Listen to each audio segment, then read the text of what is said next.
बिस्मिल्लाहिर्रहमानिर्रहीम, अस्सलामुअलैकुम नाज़रीन। न्यू पाकिस्तान में आपको खुशामदीद कहते हैं। सबसे पहले हम बात करेंगे शब मिराज पर।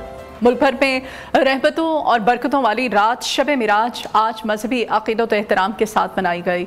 शब मिराज के मौके पर मुल्क भर में मसाजिद को इंतहाई खूबसूरती से सजाया गया था। इस शब मसाजिद में चिराग़ां, ख़ुसूसी महाफ़िल और इबादत का अहतमाम किया गया, जिसमें उलमाए कराम और मुक़र्रिरीन वाक़या मिराज और इसकी फजीलत पर रोशनी डालते रहे।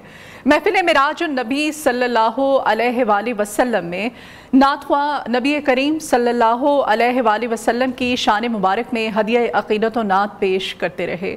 याद रहे, माह रजब की 27वीं शब हज़रत मोहम्मद मुस्तफ़ा सल्लल्लाहु अलैहि वसल्लम को मिराज का शर्फ अता किया गया। आप सल्लल्लाहु अलैहि वसल्लम हज़रत जिब्राईल अलैहिस्सलाम के हमरा बुराक़ पर सवार होकर मक्का मुकरमा से मस्जिद अक़सा गए और वहाँ तमाम अंबिया कराम की नमाज की इमामत फरमाई। आप सल्लल्लाहु अलैहि वसल्लम की मुलाकात मुख्तलिफ अंबिया कराम से भी कराई गई। उम्मत मुसलमा के लिए मिराजुन नबी सल्लल्लाहु अलैहि वसल्लम का सबसे बड़ा तोहफ़ा नमाज है। शब मिराज के मौके पर मुल्क भर की मसाजिद में उम्मत मुसलमा और मुल्क कौम के लिए खुसूसी दुआएं भी कराई गई थी। और अभी हम बात कर लेते हैं मुल्क की सियासी सूरत हाल पर। तो मुल्क की सियासी सूरत हाल में सबसे पहले हम बात करेंगे मुज़ाकरात के बारे में। पाकिस्तान तहरीक-ए-इंसाफ की मुज़ाकराती कमेटी और दूसरी जानिब हुकूमत की मुज़ाकराती कमेटी, जिनके माबैन पाकिस्तान तहरीक-ए-इंसाफ की जानिब से कहा गया था कि जुडिशल कमीशन बनाया जाए, और जुडिशल कमीशन बनाने के हवाले से हुकूमत की जानिब से 8 दिन का वक्त मांगा गया था। और जब ये वक्त गुजर गया तो इस पर डेडलॉक बरकरार है अभी, और पाकिस्तान तहरीक-ए-इंसाफ ने मुज़ाकरात को आगे बढ़ाने से इनकार कर दिया था। ये तमाम तर सूरत हाल, ये मुज़ाकरात आगे बढ़ेंगे नहीं बढ़ेंगे, क्योंकि पाकिस्तान तहरीक-ए-इंसाफ की सीनियर लीडरशिप की तरफ से अभी भी ये कहा जा रहा है कि मुज़ाकरात को होल्ड किया गया है। पाकिस्तान की सियासी सूरत हाल में मुज़ाकरात और मुफाहमत का अमल एक बार फिर से तातुल का शिकार हो चुका है। मुस्लिम लीग नून के रहनुमा सेनेटर इरफान सदीक़ी ने हुकूमत और पाकिस्तान तहरीक-ए-इंसाफ PTI के दरमियान मुज़ाकरात की नाकामी पर अब सख्त मौक़िफ़ इख्तियार किया है। इरफान सदीक़ी का कहना है कि अगर मुज़ाकरात जारी नहीं रहते तो हुकूमत PTI की सरगर्मियों की मुनासिब जवाब देगी। उन्होंने वाज़ेह किया है कि पाकिस्तान तहरीक-ए-इंसाफ ने अपनी डिमांड्स पेश करने के लिए 6 हफ्ते लिए थे, जबकि हुकूमत ने सिर्फ 7 वर्किंग डे मांगे थे, जो कि मुश्तरका एलामिया में भी दर्ज है। इससे पहले पाकिस्तान तहरीक-ए-इंसाफ ने मुज़ाकराती अमल को तनकीद का निशाना बनाते हुए ख़त्म करने का ऐलान किया था। वज़ीर आज़म शहबाज शरीफ ने इस सारी सूरत हाल पर अफसोस का इजहार करते हुए मुज़ाकरात से गुरेज और गैर जमहूरी रवैया करार दिया है और कहा है कि इससे कशीदगी में इजाफा होता है, जबकि पाकिस्तान को इस वक्त मुफाहमत और हम आहंगी की ज़रूरत है। जबकि दूसरी जानिब पाकिस्तान तहरीक-ए-इंसाफ खैबर पख्तूनख्वा की सदारत से अली अमीन गंडापुर को हटाकर जुनैद अकबर को नया सूबाई सदर मुकर्रर किए जाने की अंदरूनी कहानी भी सामने आई है।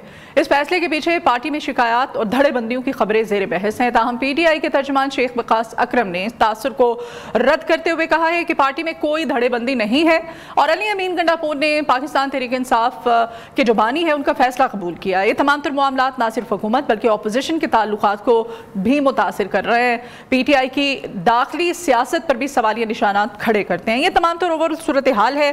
जबकि सेनेटर इरफान सदीक़ी साहब ने कहा है जी कि अगर आज मुज़ाकरात का जो सेशन है, बैठक है, इसमें पाकिस्तान तहरीक-ए-इंसाफ अगर शिरकत नहीं करती तो फिर इस कमेटी को तहलील कर दिया जाएगा। सीनियर तजज़ियाकार शौकत पराचा साहब हमारे साथ हैं। जी शौकत पराचा साहब, मॉर्निंग शो पे आपको वेलकम करते हैं। ये ओवरऑल जो सूरत हाल है मुल्क की इस वक्त और जो मुज़ाकरात डेडलॉक का शिकार हैं, पाकिस्तान तहरीक-ए-इंसाफ अपनी जिद पर कायम है कि जुडिशल कमीशन बना दिया जाए। किस तरह से देख रहे हैं, क्या कमेंट करेंगे इस सारी सूरत हाल पर? जी बहुत शुक्रिया।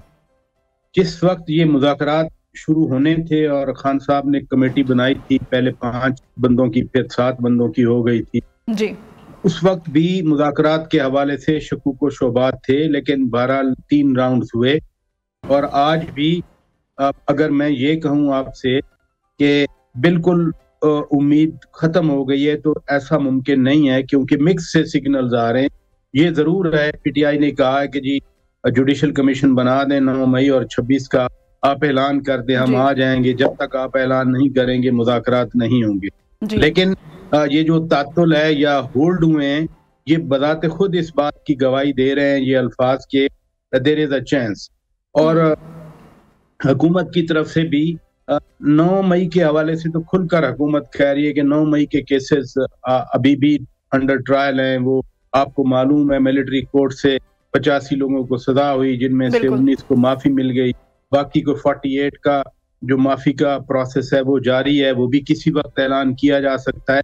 तो इस सारे तनाजुर में हम कहें कि डेडलॉक आ गया, हम कहें कि नहीं मुज़ाकरात आगे बढ़ गए, तो पॉलिटिक्स में सस्पेंस है। जरा आप भी सस्पेंस रहने दें, क्योंकि जो मंजरनामा आपने भी बताया पीटीआई के अंदरूनी सूरत हाल का, उसमें अब पीटीआई क्या 9 मई का कोई वाकया कर सकती है या 26 नवंबर का वाकया कर सकती है, यानी मुज़ाकरात ना करके। खान साहब ने तो कहा है कि स्वाबी में एहतजाज करें, यानी हालत ये है कि अब पूरे पाकिस्तान, जिसको पाकिस्तान को बंद किया जाता था, मिलियन मार्च होता था, अब कहा गया कि स्वाबी में आप जलसा करें। अगर ये सूरत हाल है और पंजाब में कोई जलसा नहीं है 8 फरवरी को, स्वाबी में ही पंजाब वालों ने जाना है, तो फिर मेरा ख्याल है कि मुज़ाकरात बेहतर है, मुज़ाकरात की तरफ जाए पीटीआई। सही। तो सर अगर दूसरी जानिब आप देख लें तो हुकूमत ने इसमें जायका आप क्या समझ रहे हैं कि क्यों नहीं जुडिशल कमीशन क्यों नहीं बनाया जा रहा? ठीक है, वो कहते हैं कि अदालतों में केसेस चल रहे हैं, सजाएं भी हो रही हैं, फैसले भी हो रहे हैं, तो जुडिशल कमीशन बनाने में क्या एतराज है? अगर वो अपनी उनकी जिद है तो जुडिशल कमीशन बना देना चाहिए। ये जो केसेस अभी चल रहे हैं ये भी तो अदालतों में चल रहे हैं। अगर इन अदालतों पे जो पाकिस्तान के जुडिशल सिस्टम का एक इंपैरेटिव हिस्सा है, यानी 3 टियर जुडिशरी है हमारी, जिसमें सुप्रीम कोर्ट, हाई कोर्ट्स और फिर डिस्ट्रिक्ट कोर्ट्स, जिसको लोअर जुडिशरी कहा जाता है, अगर 2 पिलर्स पे आपको एतमाद नहीं है तो जो कमीशन बनेगा वो भी तो जजेस पर ही मुश्तमिल होगा, वो भी जुडिशरी से ही आएंगे जजेस। ये तो हो नहीं सकता ना कि कोई प्राइवेट सेक्टर के बंदे उठा के आपकी पसंद के वो कमीशन में बिठा दिए जाएं। तो आप या तो सिस्टम पे मुकम्मल एतमाद करें या सिस्टम पे मुकम्मल एतमाद ना करें। मोस्ट सीनियर जजेस जो है वो भी मोस्ट सीनियर जजेस का पैनल ही कह रहे हैं कि जुडिशल कमीशन जो बनाया जाए, असल में एतराज भी उठाया जा रहा है। आपको पता ही है ये तमाम तर केसेस, और अभी खास तौर पे जो एडिशनल जजेस जो हैं हाई कोर्ट में तैनात किए गए हैं, फिर अपील वाला केस भी वहां पर चला गया, अलकादिर ट्रस्ट वाला, तो उस पर भी एतराज उठाया जा रहा है। ये इन एतराज़ात को आप किस तरह से देख रहे हैं? क्या जायज़ है ये पाकिस्तान तहरीक इंसाफ के एतराज़ात? देखिए, ये लफ्ज़ है जज, जो पहले डिस्ट्रिक्ट एंड सेशन जज या इस्लामाबाद हाई कोर्ट जज या हाई कोर्ट जज या सुप्रीम कोर्ट जज, ये एडजेक्टिव्स हैं उनकी सीनियरिटी के हवाले से। अदरवाइज तो जज है, अदालती निजाम है। मैं किसी एक जज की जात को मैं उठा के उसको क्रिटिसाइज करूं और 5 जजेस की तारीफ करूं, नो। मैं तो सिस्टम देखता हूं। उस सिस्टम में अगर आप आ रहे हैं, आप अपीलें कर रहे हैं, आपको 3 केसेस में तो इन्हीं हाई कोर्ट्स के लेवल पे आपको जमानतें मिली, आपके 3 केसेस खत्म हो गए, अभी आपको 190 मिलियन स्टर्लिंग पाउंड में सजा हुई है। तो ये अदालतें काम तो कर रही हैं, अदालती सिस्टम काम कर रहा है। फिर पिन पॉइंट फर्ज किया, हुकूमत ने कहा था चलें आप अपने 3 जजेस के नाम बता दें। अच्छा हुआ पीटीआई ने नाम नहीं बताया सुप्रीम कोर्ट के, वरना अगेन वो ब्रैकेट हो जाते। अच्छा, ये तो पीटीआई के जजेस हैं। आप जरा मुल्क का एक मुनकसिम सियासी मंजरनामा ज़हन में रखें। यानी अगर आज पीटीआई 3 जजेस का नाम बता दे तो यकीन करें ऐसी चढ़ाई की जाएगी कि ये तो पीटीआई के जज हो गए, वो बाकी जितना करियर है उनका खराब हो जाएगा। इसलिए आप सिस्टम पे ट्रस्ट करना होता है इन होल। ये नहीं है कि आधी जुडिशरी अच्छी नहीं लगती, आधी जुडिशरी अच्छी लगती है, अगली जुडिशरी की तरफ आप जाना चाह रहे हैं, और इसमें कोई शक नहीं है। जो 9 मई के केसेस हैं, जो ट्रायल हुए, 2 साल लगा उनको ट्रायल होने में, वो ट्रायल किधर जाएगा? सर अगर आप रिलाय करने की या ट्रस्ट करने की बात कर रहे हैं, सिस्टम की आप बात कर रहे हैं, तो वो तो इस तरफ आते ही नहीं है। उनका सबसे बड़ा तो एतराज ही है, वो कहते हैं कि 26वीं आईनी तरमीम जो है इसी वजह से तो पास करवाई गई थी कि अपनी मर्जी का सारा मतलब निज़ाम सेटअप, उनकी तरफ से ये सबसे बड़ा एतराज है। तो इसीलिए तो बारहा कहते हैं जुडिशल कमीशन, और फिर आपने बड़ा अच्छा वैलिड पॉइंट उठाया कि अगर वो जजेस का नाम अभी तक पेश नहीं कर सके हैं तो ये भी उनकी जानिब से इस पर भी बात होनी चाहिए। नहीं, एतराज भी कर रहे हैं और फिर उसी पूरे सिस्टम में भी तो शामिल है। मसलन फर्ज किया 26वीं आईनी तरमीम पे एतराज है, तो पूरे के पूरे अपने पॉइंट्स तो दिए ना उस कमेटी में बैठ के।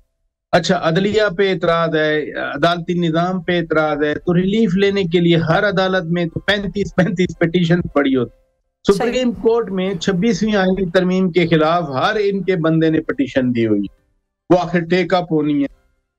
इसलिए अगर आपको सिस्टम पे एतमाद नहीं है लेकिन आप उसी सिस्टम से रिलीफ भी ले रहे हैं, मैं कहना ये चाह रहा हूं कि यही निजाम है इसी निजाम में रहते हुए आपने इंसाफ भी लेना है, इसको चैलेंज भी करना है और इसको रिफॉर्म भी करना है। तो व्हाई नॉट आप आए पार्लियामान, आपके पास फोरम है, वहां बैठ के रिफॉर्म करें। वो इलेक्शन के सिलसिले में भी रिफॉर्म्स हो सकती हैं, वो इंसाफ के निजाम में भी रिफॉर्म्स हो सकती हैं, वो पॉलिटिकल जो रिस्पॉन्सिबिलिटी है या अकाउंटेबिलिटी है उसको भी आप रिफॉर्म कर सकते हैं। देखिए ना, पब्लिक अकाउंट्स कमेटी के चेयरमैन आपने अपने बना लिए जुनैद अकबर खान, और डायरेक्ट लिंक है ये जो आपने पहले बात की अली अमीन खान गंडापुर को सूबाई सदारत से हटाने की, एक वाज़ेह मैसेज है। अली अमीन खान गंडापुर कहीं ना कहीं इधर उधर उनके राब्ते थे। Junaid Akbar Khan is a hard liner, तो हार्ड लाइनर को आपने सूबे की सदारत दे दी, आपने तो पैगाम दे दिया। बात चलें, बड़ा मैं इसी तरफ आने वाली थी, यही बात आपसे करने वाली थी, लेकिन इस पे एक ये भी तो कहा जा रहा है कि अली अमीन गंडापुर के और उनकी अपनी पार्टी से ये बातें हो रही हैं कि बुशरा बीबी के ताल्लुकात जो हैं कुछ अच्छे नहीं हैं, तो शायद बुशरा बीबी ने अपने शौहर को किसी ने कहीं ना कहीं प्रेशराइज किया है कि भाई ये जो खैबर पख्तूनख्वा के सदर का ओहदा है ये लेकर के जुनैद अकबर को दे दिया जाए। इस पर क्या कमेंट करेंगे आप? मैं तो हंस सकता हूं कि अब हालत अगर ये आ गई है कि बुशरा बीबी अपने शोहर को प्रेशराइज करके सूबे की सदारत तब्दील करा रही हैं, तो फिर तो पीटीआई एक सियासी जमात न रही जो 15 साल दूसरों पे मौरूसियत के ताने देती रही, इल्जामात लगाती रही। आज अगर बीवी के कहने पे सूबे की सदारत तब्दील की जा रही है तो फिर इससे ज्यादा मजाक इस पॉलिटिक्स से या उन आइडियल से क्या होगा। लेकिन मैं ऐसा नहीं देखता। आप ऐसा नहीं देख रहे, लेकिन सर कहा जा रहा है कि जी अब कहा जा रहा है कि अली अमीन गंडापुर साहब का पत्ता जो है वो साफ हो जाएगा। अभी तो उनसे सदारत ली गई है, फिर ये वजारत आला का जो ओहदा है ये भी उनसे ले लिया जाएगा। खान साहब का फैसला है, वो पार्टी चेयर हैं, उनकी पार्टी उनके फैसले मानती है। फर्ज किया अगर तब्दील भी कर लें तो क्या फर्क पड़ता है। महमूद खान को बनाया था इसी सूबे का चीफ मिनिस्टर, बाद में महमूद खान किधर है। परवेज खटक को बनाया था इसी सूबे का चीफ मिनिस्टर, परवेज खटक को फिर दूसरी टर्म में उठा के यहाँ डिफेंस मिनिस्टर बना दिया। अब परवेज खटक कहाँ है। बात तो ये है कि खान साहब जो कहेंगे उनके फॉलोअर्स वो मानेंगे, उनके तो बिल्कुल बात तो वही होगी ना। पर आचा साहब बात तो वही हो गई ना कि अली अमीन गंडापुर पे भी खान साहब बहुत रिलाय करते थे। अभी 2 महीने पहले की बात है और आप जानते ही हैं उन्होंने अली अमीन गंडापुर के लिए बड़े बड़े फैसले लिए हैं। 1 महीना पहले भी एक बात खान साहब ने की थी, क्योंकि मैं जो जुनैद अकबर खान के हवाले से हार्ड लाइन की बात कर रहा हूं, एक थिंकिंग पीटीआई में एक सोच नजर आ रही है कि बाकी सियासी जमातों को साथ मिलकर स्ट्रगल की जाए, पॉलिटिकल स्ट्रगल हो, और उसमें मौलाना फजलुर रहमान साहब या उनकी जमात जमीयत उलमा इस्लाम का एक क्रिटिकल रोल बनता है रेजिस्टेंस की सियासत में। जो डीआई खान की पॉलिटिक्स है उसमें मौलाना फजलुर रहमान और अली अमीन एक ही हल्का है दोनों का, 45 हो या NA 44 हो, दोनों ने वहीं से लड़ना होता है, दोनों ने एक दूसरे के मुखालिफ हैं। 1 महीना पहले खान साहब ने अली अमीन के लिए पैगाम भेजा था कि डीआई खान की सियासत से बाहर निकल आए, क्योंकि उन्होंने तो सर फिर यहाँ पे तो ये जो है कहना चाहिए ना कि यू टर्न के माहिर है इमरान खान साहब, और वो उनकी जानिब से जो फैसले किए जाते हैं इस पे ये जो उन पे तनकीद है कि यू टर्न लेते हैं, वो किसी की भी बातों में आ जाते हैं। वो नहीं, अगर तो ये ग्रैंड अपोजिशन अलायंस या इस तरह की अंडरस्टैंडिंग के लिए ये कदम है, तो फिर तो जो पहले बात हुई कि उनकी बेगम साहिबा ने कहा उनके कहने पे तब्दील किया रहा है, फिर तो नेगेट हो रहा है। मैं इसलिए आपसे कह रहा था कि मैं उससे इत्तफाक नहीं करता उस बात से, क्योंकि अभी मौलाना साहब से आज मिलना है जाकर पीटीआई के लोगों ने। इसी तरह से वो शायद खाकान अब्बासी से मिल के आए हैं, मुस्तफा नवाज खोखर साहब से मिल के आए, बाकी लोगों को भी अप्रोच कर रहे हैं। पीटीआई ने महमूद खान अचई की सरबराही में तहरीक तहफ़्फ़ुज़ आईन पाकिस्तान आया हुआ है, तो अगर वो अपनी अपोजिशन वाली स्ट्रेटेजी को उसको एक्सपेंड कर रहे हैं, उसको एक ग्रैंड अलायंस बनाना चाह रहे हैं, और उसमें अली अमीन को थोड़ा पीछे करके जुनैद अकबर खान को लाया गया है, तो मैं तो ये डॉट्स पॉलिटिकल देखता हूँ, न कि मियाँ और बीवी वाले डॉट्स जो आप बता रही हैं। अच्छा ठीक है, इस फैसले के बाद आप देख रहे हैं कि खैबर पख्तूनख्वा की जो गवर्नेंस है उसमें कुछ बेहतरी आएगी? पहली जिम्मेदारी कोई भी हुकूमत हो, उसकी पहली जिम्मेदारी लोगों के जान और माल की हिफाजत करना है। अगर तो खैबर पख्तूनख्वा में अली अमीन खान हो, जुनैद अकबर खान हो, असद कैसर खान हो, बैरिस्टर गौहर खान हो, इनको सुबह खैबर पख्तूनख्वा में अमन व अमान नजर आ रहा है, ठीक है, तो फिर तो हम कोई बात ही नहीं करते। सबसे पहली जिम्मेदारी में वो सबसे ज्यादा नाकामी का शिकार। मसलन 4-5 बजे के बाद किसी एक डिस्ट्रिक्ट से दूसरे डिस्ट्रिक्ट में जाना बड़ा रिस्क होता है। कुर्रम के हालात आपके सामने हैं। तो सूबाई हुकूमत को और उनकी पार्टी को चाहिए तो ये था कि 9 मई बर्पा करने या 26 नवंबर की कॉलें देने की बजाय वो सबसे पहले अपने लोगों की जानो माल की हिफाजत को यकीनी बनाते। वो जो लॉ इन्फोर्समेंट के इदारे हैं उनके साथ बैठ के बात करते, फौज के साथ बराह रास्त बात करते, बैठ के अमन अमान के हवाले से तामुन करते, फौज के साथ खड़े होते। वो कुर्रम से लेके यानी वो अफगानिस्तान के एक बॉर्डर से लेके इधर आप चित्राल तक चले जाएं या फिर आप थाकोट की तरफ चले जाएं, आपको अमन अमान ही मेजर कंसर्न नजर आता है। गवर्नेंस क्या होती है?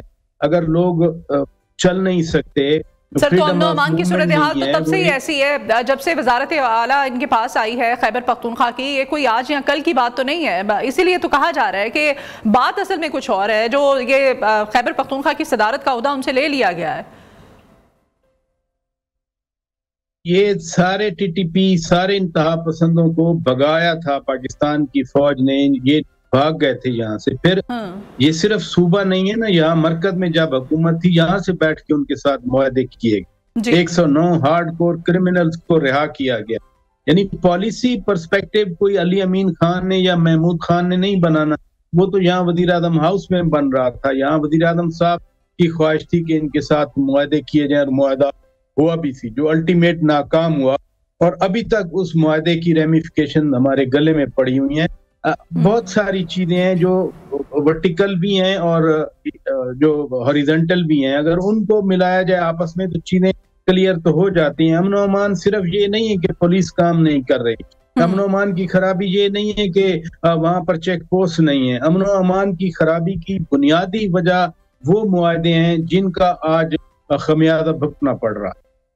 ठीक है, आज सेनेटर इरफान सिद्दीकी साहब ने भी कहा है कि अगर पाकिस्तान तहरीक इंसाफ जो है वो मुज़ाकरात के सेशन में, इस बैठक में शिरकत नहीं करती है, आज आखिरी रोज़ है, तो फिर तहलील कर दी जाएगी मुज़ाकराती कमेटी। ऐसा नहीं होना चाहिए। अभी जो उनकी वज़ीर आज़म के साथ मुलाकात हुई है उसमें वज़ीर आज़म की जानिब से कहा गया है कि ये ओवरऑल अगर सूरत हाल देखी जाए मुल्क की तो इसके लिए अच्छा नहीं है मुज़ाकरात का ख़त्म होना, या इसमें जो डेड लॉक है इस वक्त, इस बारे में क्या कहेंगे आप?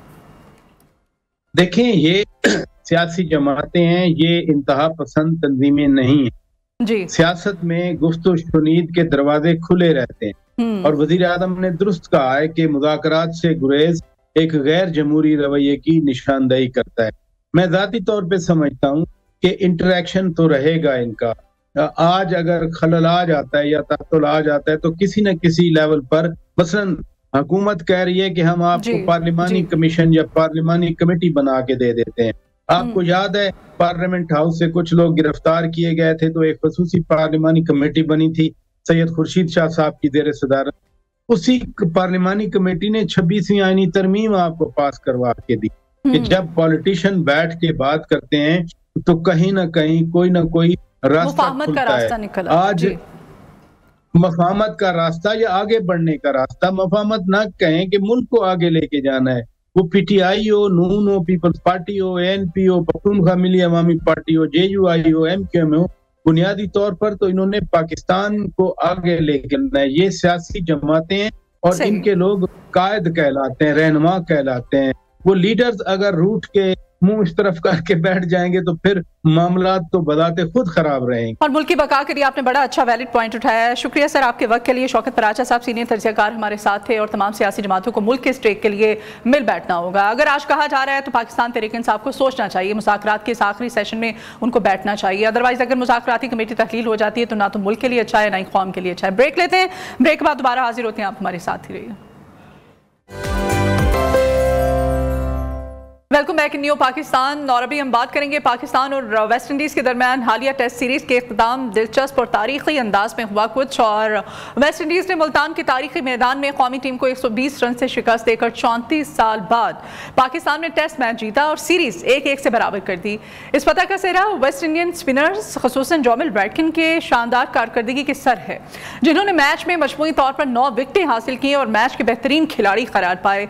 पाकिस्तान की जानिब से बैटिंग लाइनअप एक बार फिर से नाकाम रही, जिसमें बाबर आजम, शान मसूद और मोहम्मद रिजवान जैसे तजर्बाकार खिलाड़ी तवक्कुआत पर पूरा न उतर सके। इस शिकस्त ने न सिर्फ पाकिस्तान के बल्लेबाजों की फॉर्म बल्कि टीम की मजमूई हिकमत अमली पर भी कई सवालात उठाए हैं। जबकि दूसरी जानिब आईसीसी की जानिब से इस साल के बेहतरीन खिलाड़ियों के ऐलान ने क्रिकेट के मद्दाहों की तवज्जो हासिल की है। भारत के जसप्रीत बुमराह, अफगानिस्तान के अजमतुल्लाह उमरज़ई और श्रीलंका के कमांडो मैंडिस ने अहम अवार्ड जीते हैं, जबकि पाकिस्तान के सायम अयूब को emerging cricketer of the year के लिए नामजद किया गया था। तो आज के प्रोग्राम में हम इस तारीखी मैच, कौमी टीम की कारकर्दगी और आईसीसी के हालिया फैसलों पर तफसील से बात करेंगे। हमारे साथ स्पोर्ट्स तज्जियाकार सैयद मोहम्मद उवैस आज मॉर्निंग शो में है। वेलकम करते हैं आपको उवैस अपने मॉर्निंग शो में।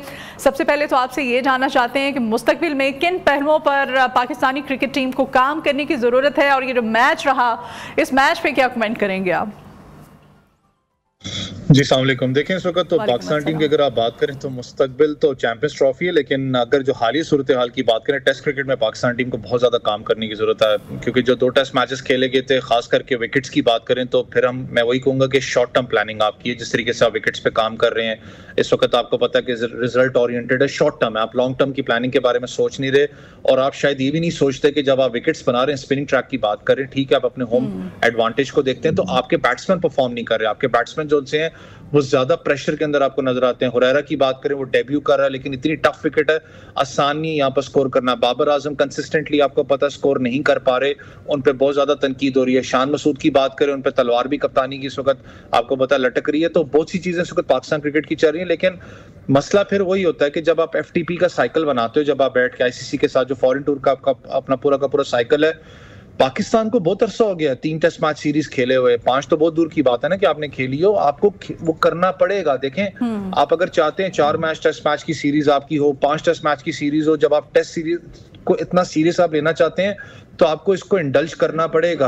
आपने अगली जो टेस्ट मैच की भी जो सीरीज खेलनी है वो जाके 9 महीने के बाद खेलनी है, और मुझे बताया वो जो 9 महीने का स्पैन है उसके बीच में जो एक यंगस्टर जो कि आप उसको एक पहले ही टैगलाइन लगा दे तो डोमेस्टिक में तुम आने वाले टेस्ट क्रिकेटर हो पाकिस्तान के लिए, वो 9 महीने क्या करता है, वो फिर इसलिए डाइवर्जन ढूंढता है कि यार मुझे T20 मिल जाए, मुझे T10 मिल जाए, ताकि मैं इधर उधर डाइवर्स कर दूं, क्योंकि आपको पता है उसके अंदर ज्यादा आपको वो रेगुलर लेवल के ऊपर टीवी के ऊपर भी आ रहा होता है और वो अपने आप को मार्केट भी बेहतर कर सकता है। तो ये जो मामलात इस वक्त लगे हुए हैं, पाकिस्तान क्रिकेट को लिटरली इसके बारे में सोचना पड़ेगा। और बेशक आप बात करें रिनोवेशन स्टेडियम्स की बात करें, सारे मामला बहुत अच्छे चल रहे हैं, लेकिन आपको टेस्ट क्रिकेट अगर आप सीरियस लेना चाहते हैं तो आपको टेस्ट क्रिकेट के ऊपर बैठना पड़ेगा, आपको स्क्वाड पे बैठना पड़ेगा।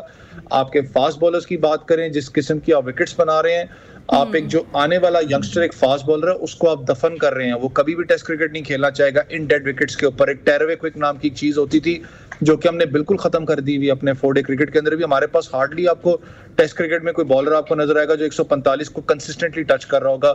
इन विकेट्स के हिसाब से आप टेस्ट क्रिकेट को खत्म कर रहे हैं। अब ऐसा आप बात करें बॉलर्स की, अगर बैटिंग लाइन की हम बात करें तो बैटिंग लाइन जो है एक बार फिर से तवक्कुआत पर पूरा उतरने में नाकाम रही है। आपके ख्याल में इसकी क्या बुनियादी वजूहात हो सकती हैं? देखें, अगर आप टेस्ट क्रिकेट की हिस्ट्री उठा के देखें पाकिस्तान की, तो हमेशा पाकिस्तान का जो तीसरा और चौथा इनिंग्स का जो स्पेल होता है वो बड़ा क्रूशियल रहा है पाकिस्तान के लिए। चाहे आपने स्कोर को अपना बनाना हो, चाहे आपने चेस करना, तो पाकिस्तान की बैटिंग ऑर्डर लड़खड़ाती है। मैंने इसलिए कहा ना कि आप अपने ओपनिंग डिपार्टमेंट को देख लें, आपका ओपनिंग डिपार्टमेंट परफॉर्म नहीं कर पा रहा। जब आप मिडिल ऑर्डर के अंदर आते हैं, बाबर आजम की बात कर लें, कामरान गुलाम बहुत ज्यादा एक्सपीरियंस कैरी करते हैं डोमेस्टिक का, लेकिन जिस तरीके की बॉल पे कल वो आउट हुए हैं, देखें वो एक रैश शॉट होती है, आपका जो बैकफुट है वो बिल्कुल ही लेग स्टिक से भी बाहर जा रहा है कि आप करना क्या चाह रहे थे, क्या एक्स्ट्रा कवर के ऊपर से खेलना चाह रहे थे। टेस्ट क्रिकेट हो रही है और उस वक्त आपकी बहुत ज्यादा जरूरत थी विकेट के ऊपर। सेम रिजवान की अगर बात करूं, उन्होंने बड़ी अच्छी इनिंग्स खेली है टेस्ट सीरीज के अंदर, लेकिन जिस वक्त जरूरत थी आपकी कि आपने खड़े रहना है, आपने स्कोर को बनाना है, तो आपका वो मोड ऑफ क्रिकेट डिफरेंट हो चुका है ना। टेस्ट क्रिकेट मैंने कहा ना तरजीह नहीं है हमारे प्लेयर्स की, वो अनफॉर्चुनेटली मैं कहता हूँ नजर आता है उनकी बॉडी लैंग्वेज से कि वो तरजीह नहीं है टेस्ट क्रिकेट। आप जब ओपनिंग डिपार्टमेंट की बात करते हैं, ऐसा कप्तान शान मसूद की बात करें, मैं ये बार बार स्टेटमेंट दे चुका हूँ, मुझे समझ नहीं आती कि अगर आपको बॉलिंग्स के अंदर या तो आपने जब चेंजेस करनी है या आपने डिसीजन लेनी है, आप बिल्कुल एक होता है ना स्टैच्यू बन के खड़े होते हैं, हक्के बक्के होते हैं, आपको समझ ही नहीं आ रही थी क्या हो रहा है। आपके पास इस वक्त वनडे का कप्तान मौजूद है, आपके पास एक्स कप्तान मौजूद है, सीनियर प्लेयर हैं, आप जाके कंसल्ट कर सकते हो कि यार मैंने क्या डिसीजन लेनी है। वो रिजवान का आप जाके देखें, वो अब बात कर रहे थे कि यार आप इसको ऊपर ले लेते हैं, उस प्लेयर को ले लेते, तो एक कंसल्टेशन होती है।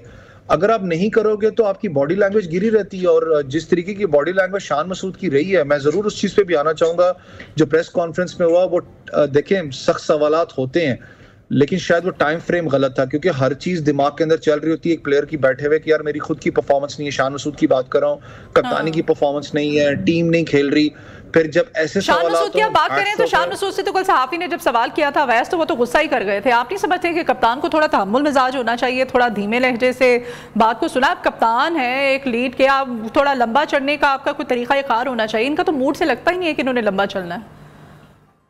देखिए दो चीजें हैं, मैंने कहा ना कि अगर शान मसूद की अगर परफॉर्मेंस की बात करूं तो वो सवालात उठेंगे, अभी उठाए बाद में भी उठेंगे, बहुत से सवालात अभी उठ रहे होंगे, शान मसूद के दिमाग में भी चल रहे होंगे, जो कि उस दिन सहाफी ने भी पूछा है। लेकिन एक चीज याद रखिएगा, ऐसा क्रिकेटर की बात मैं कर रहा हूँ, चाहे वो क्रिकेटर हो चाहे नॉर्मल एक जिंदगी में कोई भी इंसान हो, उसकी जिंदगी में उतार चढ़ाव होते हैं। और जिस वक्त स्टेज पे बैठा हो ना, जब वो उस लेवल के ऊपर बैठा हो और वो सामने बैठा हो, उसके फेलियर्स लगे हो जिंदगी के अंदर, उसके दिमाग में हजार चीजें बैक ऑफ द माइंड चल रही होती हैं। जी हाँ। आसान नहीं होता। मैंने कहा ना कि उस वक्त आप मैंने कहा कि वो शायद टाइम बहुत गलत था उस सवाल पूछने का, क्योंकि मैंने कहा ना कि आपकी परफॉर्मेंस नहीं है, आपकी टीम के ऊपर तनकीद हो रही है, आपकी खुद के ऊपर तनकीद हो रही है कि आपकी परफॉर्मेंस नहीं है।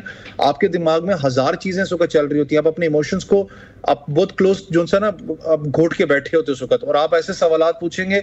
इसलिए मैंने कहा बड़ी बात है कि उन्होंने एज सच इतना सख्त जवाब नहीं दिया उनको, लेकिन थोड़ा सा रिक्वेस्ट है मुझे भी, ठीक है जो हमारे हैं इस वक्त बरादरी अपने सहाफी की है या हमारे जो भाई हैं, एटलीस्ट मैं कहता हूं कि तनकीद होती है, लेकिन इन मामलात के अंदर थोड़ा सा ना हाथ अपना हल्का रखा करें।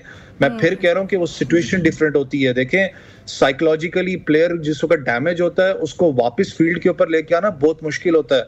यहाँ पर बाहर बैठ के मैं भी बात कर दूंगा कि उससे परफॉर्मेंस नहीं हो रही, उससे ये नहीं हो रहा, टर्निंग ट्रैक है, मुझे उतारे ना 22 विकेट के कदम पे, जहां पर रिटर्निंग ट्रैक होगा तो मुझसे भी शायद परफॉर्मेंस ना हो, तो मैं अपने आप को फिर कहां पर जज करूंगा। तो हमें जज करते हुए भी थोड़ा सा ना कंस्ट्रक्टेड रहना चाहिए, ज्यादा पर्सनल नहीं होना चाहिए।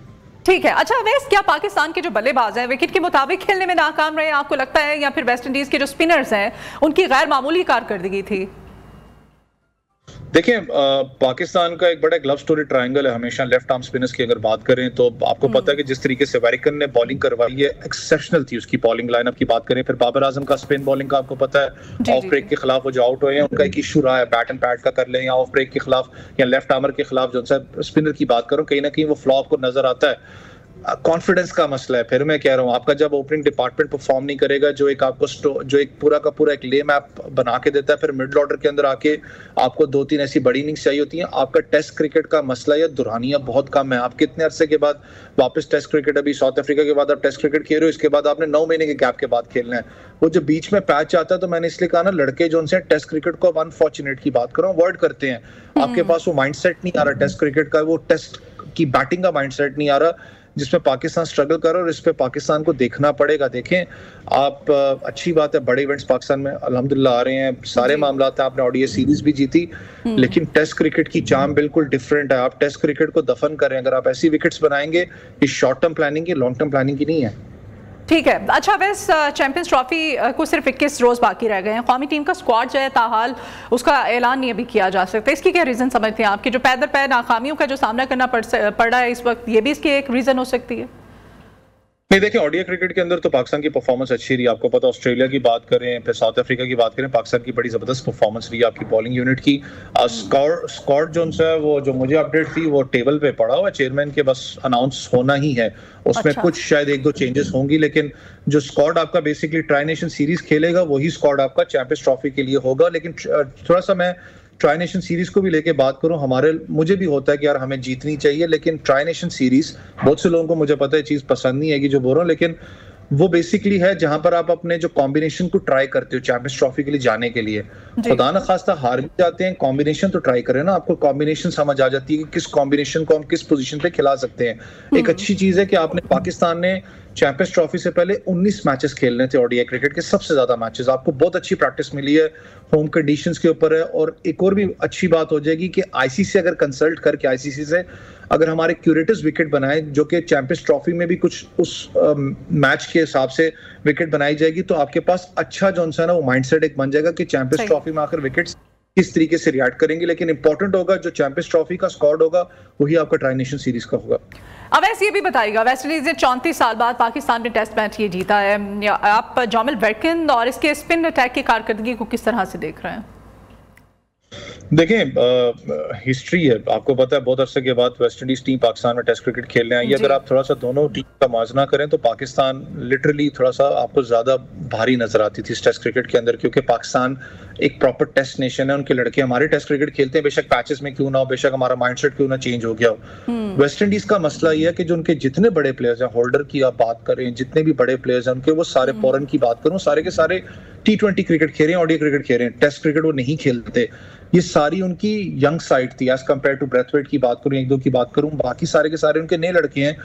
फिर मैं कह रहा हूं कि टेस्ट क्रिकेट उनकी वेस्ट इंडीज में ज्यादा नहीं है। बड़ी बात है कि यहाँ पर आके परफॉर्म करना। फिर जब स्पिनिंग ट्रैक की बात करें, टेल एंडर्स की परफॉर्मेंस, फिर इस तरह से उनके जो खिलाड़ी हैं बड़े फॉर्म में थे वो सारे। देखिए, मैंने यही कहा ना कि जिस वक्त आप, एक होता है कि आप अपनी विकेट को सूट करते हो। आपने पहले मैच हारा वेस्ट इंडीज ने, कुछ तनकीद हुई, बहुत से मामलात नजर आ रहे थे उनकी कप्तानी से, कि वेस्ट इंडीज के कैप्टन से, कि वो थोड़ा सा डिसहार्ट जरूर है। लेकिन जब दूसरी इनिंग्स की बात करूं, जिस तरीके से वेस्ट इंडीज ने आके स्कोर किया, ब्रेथवेट की खास करके बात करें, इतनी मुश्किल ट्रैक के ऊपर जहां साजिद और नुमान आपको पता है इतना स्पिन कर रहे हैं, वहां पर आके स्कोर करना, ये होता है जब आप एक अपने ऊपर आपको बिलीफ होता है कि यार हमने टीम को आगे लेके चलना है, जो कि अनफॉर्चुनेटली हमारी टीम में मिसिंग था। उनकी परफॉर्मेंस बड़ी अच्छी थी और अनफॉर्चुनेट है, मैं चाहता था कि अच्छे हायर नोट पे हम लोग इस साइकिल को खत्म करें, लेकिन पाकिस्तान आपको पता है सुपर टेस्ट चैंपियनशिप के आखिरी नंबर पे साइकिल पे हमने खत्म किया।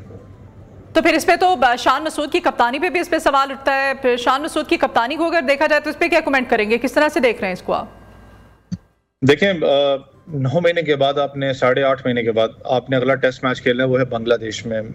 मुझे नहीं लगता कि वो कप्तान रहेंगे पाकिस्तान टीम के, क्योंकि परफॉर्मेंस आप देखें कि बहुत ज्यादा डिप आपका है। ठीक है, काउंटी क्रिकेट के अंदर शान मसूद के बहुत ज्यादा रन्स हैं, बहुत अच्छा खेलते भी हैं, लेकिन वो विकेट्स डिफरेंट है। वहां पर बॉल जो है वेस्ट राइट तक आता है, आपको बॉल जो है बैट पे बड़ा मजे का आता है। यहाँ पर आपको टर्निंग ट्रैक है, बॉल स्लो है, आपको वेट करना पड़ता है, सॉफ्ट हैंड के साथ खेलना पड़ता है, तो बहुत सी चीजें हैं यहाँ पर। लेकिन जिस तरीके की परफॉर्मेंस शान मसूद की रही है ओवरऑल, मैं कहूँ कि टेस्ट क्रिकेट के अंदर खास करके, मुझे नहीं लगता कि वो कप्तानी के लिए सूटेबल होंगे, और ना ही वो मुझे लगता है कि पाकिस्तान बैटिंग ऑर्डर का हिस्सा होंगे, क्योंकि उनकी परफॉर्मेंस उनकी जगह फिर बेहतर ऑप्शन किसे देख रहे हैं आप कह रहे हैं कि आपको लग नहीं रहा कि अब बांग्लादेश में होने वाले मैच में कप्तान वो होंगे? देखें, अब आपको पता है कि हमारा एक मसला ये है कि हम लोग इतने स्ट्रांग है नहीं मेंटली। अगर मैं बात करूं कि हम लोग कहें कि टेस्ट क्रिकेट का कप्तान कोई और है या टेस्ट क्रिकेट की टीम कोई और है, आई गेस रिजवान ही मोस्ट प्रोबेबली आपको कप्तानी करते हुए नजर आएंगे। इमामुल हक बहुत एक स्ट्रॉन्ग कंटेंडर थे, 41 के करीब उनकी एवरेज है। वो जो मामला हुए थे जिसकी वजह से उनको टीम से ड्रॉप किया गया था, वरना एक सेट पैर आपको नजर आ चुका हुआ था यहाँ पर। लेकिन मैंने कहा ना कि ये बड़ा एक टफ सिचुएशन पाकिस्तान के लिए जरूर है, लेकिन हमारा मैंने फिर वो अल्फाज एक यूज किया था कि हम शॉर्ट टर्म मेमोरी पे चलते हैं, कि हमने अभी चैंपियंस ट्रॉफी आ रही है जिसपे हम बात कर रहे हैं, या ट्राई नेशन आ रही है, उसके बाद आपको पता है PSL आ जानी है, PSL खत्म होगी तो एशिया कप आ जाना है, तो हम कहीं ना कहीं टेस्ट क्रिकेट को फिर भूल जाएंगे। हमने कोई पहली तरजीह नहीं रखी हुई, और जिस तरीके की हम क्रिकेट खेल रहे हैं टेस्ट के अंदर, लिटरली जो आपको पता खबरें आ रही थी कि 2 टियर बनाए जाएंगे, पहले टियर में पाकिस्तान, ऑस्ट्रेलिया, इंग्लैंड वगैरह सारी टीमें, दूसरे में अफगानिस्तान वगैरह होंगे, जो कि अभी एक प्लान चल रहा है। जो क्रिकेट हम खेल रहे हैं, माजरत के साथ हमें दूसरे टियर में होना चाहिए, क्योंकि हम उस लेवल की क्रिकेट नहीं खेल रहे जो ऑस्ट्रेलिया खेल रहा है या इंडिया खेल रहा है या इंग्लैंड खेल रहा है। तो ये मामला तो कहीं ना कहीं पाकिस्तान क्रिकेट बोर्ड को बैठना पड़ेगा और इसको संजीदगी से सोचना पड़ेगा। और दूसरा जो ये कप्तानी वाला जो इशू है, चाहे रजवान बने चाहे जो भी बने, ठीक, ये जो मामला पीछे उठा था कि सिलेक्शन कमेटी और के पास इख्तियारात है, वो आपको टीम सेलेक्ट करके देगी। देखें, ऐसे नहीं चलता। कप्तान को टीम लड़ानी है, उसने ही टीम को खिलाना है अंदर जाके। आप रिजल्ट प्रोड्यूस ना कर सकें तो कप्तान से सब जवाब मांग जरूर रहे हैं, लेकिन सिलेक्शन कमेटी से कोई जवाब नहीं मांग रहा, कोई आकिब जावेद से जवाब नहीं मांग रहा। ये पहले भी मैं हाईलाइट कर चुका था कि कप्तान बेचारा ज्यादा रडार में जाता है। पाकिस्तान की बॉलिंग कारकर्दगी वैसे अच्छी रही है, खुसूसन नुमान अली का अगर जिक्र करें और साजिद खान, इन्होंने भी विकेटें हासिल की थी, लेकिन क्या ये काफी था? देखें, हमारे सबसे बड़ा जो मसला है वो है पेस बैटरी का। आपके पास क्योंकि टेरवे क्विक नाम का एक अल्फाज यूज होता है टेस्ट क्रिकेट के अंदर, जो कि बड़ा एक जरूरी फैक्टर होता है, अनफॉर्चुनेटली आपके पास है तो कोई भी नहीं है। और विकेट्स मुझे पता है बेशक वो स्पिनिंग ट्रैक है, मुझे समझ में नहीं आती ना पाकिस्तान की जब रोटेशनल पॉलिसी की बात करते हैं। अब्बास 3 साल के बाद वापस आ रहा है पाकिस्तान टीम में, आके परफॉर्म भी करता है उन कंडीशंस में साउथ अफ्रीका में। आप एक अल्फाज यूज करते हो जी वर्कलोड मैनेजमेंट है, जी हमने उसको रेस्ट दिया। भाई किस चीज का रेस्ट दिया? 3 साल बाद वो वापस आ रहा है, उसने परफॉर्म भी करके आपको दिया। और याद हो कि जब वेस्ट इंडीज के अंदर उसने परफॉर्म किया था, डेड ट्रैक था, वहां पर भी वो आपको परफॉर्म करके दे रहा था। तो कहीं ना कहीं उसकी भी कमी महसूस हुई। लेकिन टेर अवे क्विक, फिर मैं कह रहा हूँ कि आपके पास अनफॉर्चुनेटली है कोई नहीं, आपने खत्म कर दिया हुआ टेस्ट क्रिकेट के अंदर, उसकी तो आपको कमी महसूस होती है। लेकिन स्पिन ट्रैक की बात करें तो साजिद और नमान ने बड़ा एक्सेप्शनल परफॉर्मेंस दी है।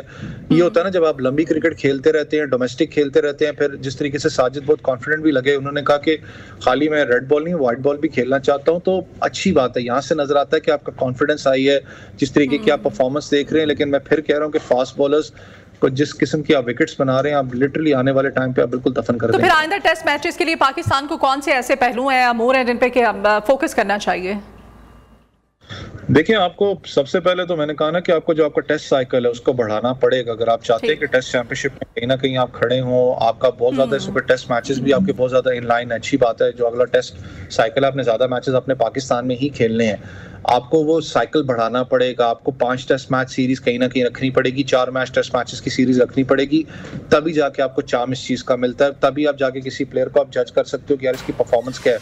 आप देखें ना 2 टेस्ट मैच की सीरीज में आप क्या किसी को जज करेंगे, और खास करके जब ऐसी विकेट्स होंगी तो आप जज तो नहीं किसी को कर सकते कि यार उसकी परफॉर्मेंस क्या है। और परफॉर्म ना करे तो 2 टेस्ट मैच के बाद मैं बैठा हूँ या कोई भी बैठा हुआ है, या मीडिया प्रेशर की वजह से आप टीम में से लड़के को ड्रॉप कर दें, तो फिर एक ज्यादती होती है। एटलीस्ट इतना तो टेस्ट मैचेस आपके पास एक सीरीज के अंदर हो कि आप प्लेयर को जज कर सकें, और ये पाकिस्तान को करना पड़ेगा। अगर आप चाहते हैं कि टेस्ट क्रिकेटर्स आपके पास आए, उनका इंसेंटिव, उनका जो स्क्वाड है, उनका थिंक टैंक आपको डिफरेंट बनाना पड़ेगा।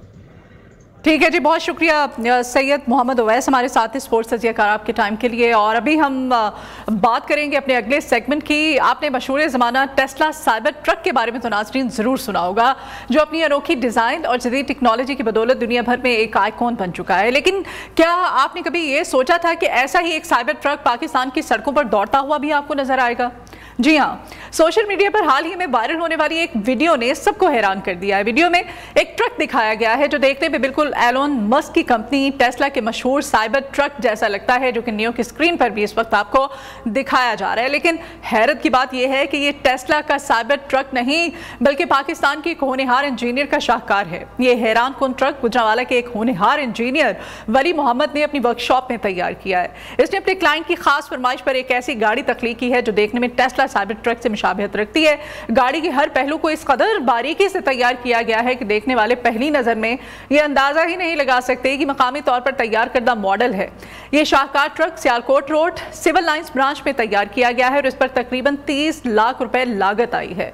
इंजीनियर वली मोहम्मद की तख्लीकी सलाहियत और महारत ने साबित कर दिया है कि पाकिस्तानी टैलेंट किसी से कम नहीं। जब इस ट्रक की वीडियो सोशल मीडिया पर आई तो सारिफीन की जानिब से दिलचस्प और मज़ाहिया तबसरों का एक सिलसिला शुरू हो गया। कुछ ने इसे पाकिस्तान की अपनी टेस्ला करार दे दिया, तो कुछ ने कहा कि ये पाकिस्तानी जहानत का एक सबूत भी है। ये वाक़या ना सिर्फ पाकिस्तान के हुनरमंदों की काबिलियत को दुनिया के सामने लाता है, बल्कि ये भी साबित करता है कि अगर वसाइल और मौक़े फ्राहम किए जाएँ तो पाकिस्तानी इंजीनियर्स और माहिरीन दुनिया के किसी भी नाम का मुकाबला कर सकते हैं। नाज़रीन, इस कहानी का सबसे ख़ास पहलू ये है कि सिर्फ एक गाड़ी की नकल नहीं है, बल्कि मेहनत, जज्बे और मकामी जहानत की अलामत भी है। ये वो टैलेंट है जिस पर फ़ख्र होना चाहिए। वली मोहम्मद और इन जैसे दीगर पाकिस्तानियों के काम को सराहना हमारा फ़र्ज़ है, ताकि ये टैलेंट आगे बढ़ सके और दुनिया में पाकिस्तान का नाम मज़ीद रोशन कर सके। तो आइंदा जब आप किसी शाहकार तख्लीक को देखें तो याद रखें कि हमारे मुल्क में भी ऐसे हुनरमंद मौजूद हैं जो ख्वाबों को हकीकत में बदलने का हुनर रखते हैं। इस ट्रक को इस वक्त नियो की स्क्रीन पर आपको दिखाया जा रहा है, और ये मिनी ट्रक जो है ये पाकिस्तान में तैयार किया गया है पाकिस्तानी इंजीनियर की जानिब से, और इस इंजीनियर का नाम वली मोहम्मद है, जिसने कि अपने क्लाइंट की ख़ास फरमाइश पर एक वर्कशॉप में, अपनी वर्कशॉप में इसको तैयार किया था। और अभी एक ब्रेक लेते हैं, ब्रेक के बाद दोबारा हाजिर होंगे, आप हमारे साथ ही रहिए। Welcome back in Neo Pakistan ji, और हमारा ये वाला सेगमेंट है मेकअप। तो मेकअप जो है ख़वातीन की ज़िंदगी का एक अहम हिस्सा बन चुका है, ख़ास तौर पर शादी और दीगर मौक़े पर, और आजकल तो शादियों का सीज़न भी है।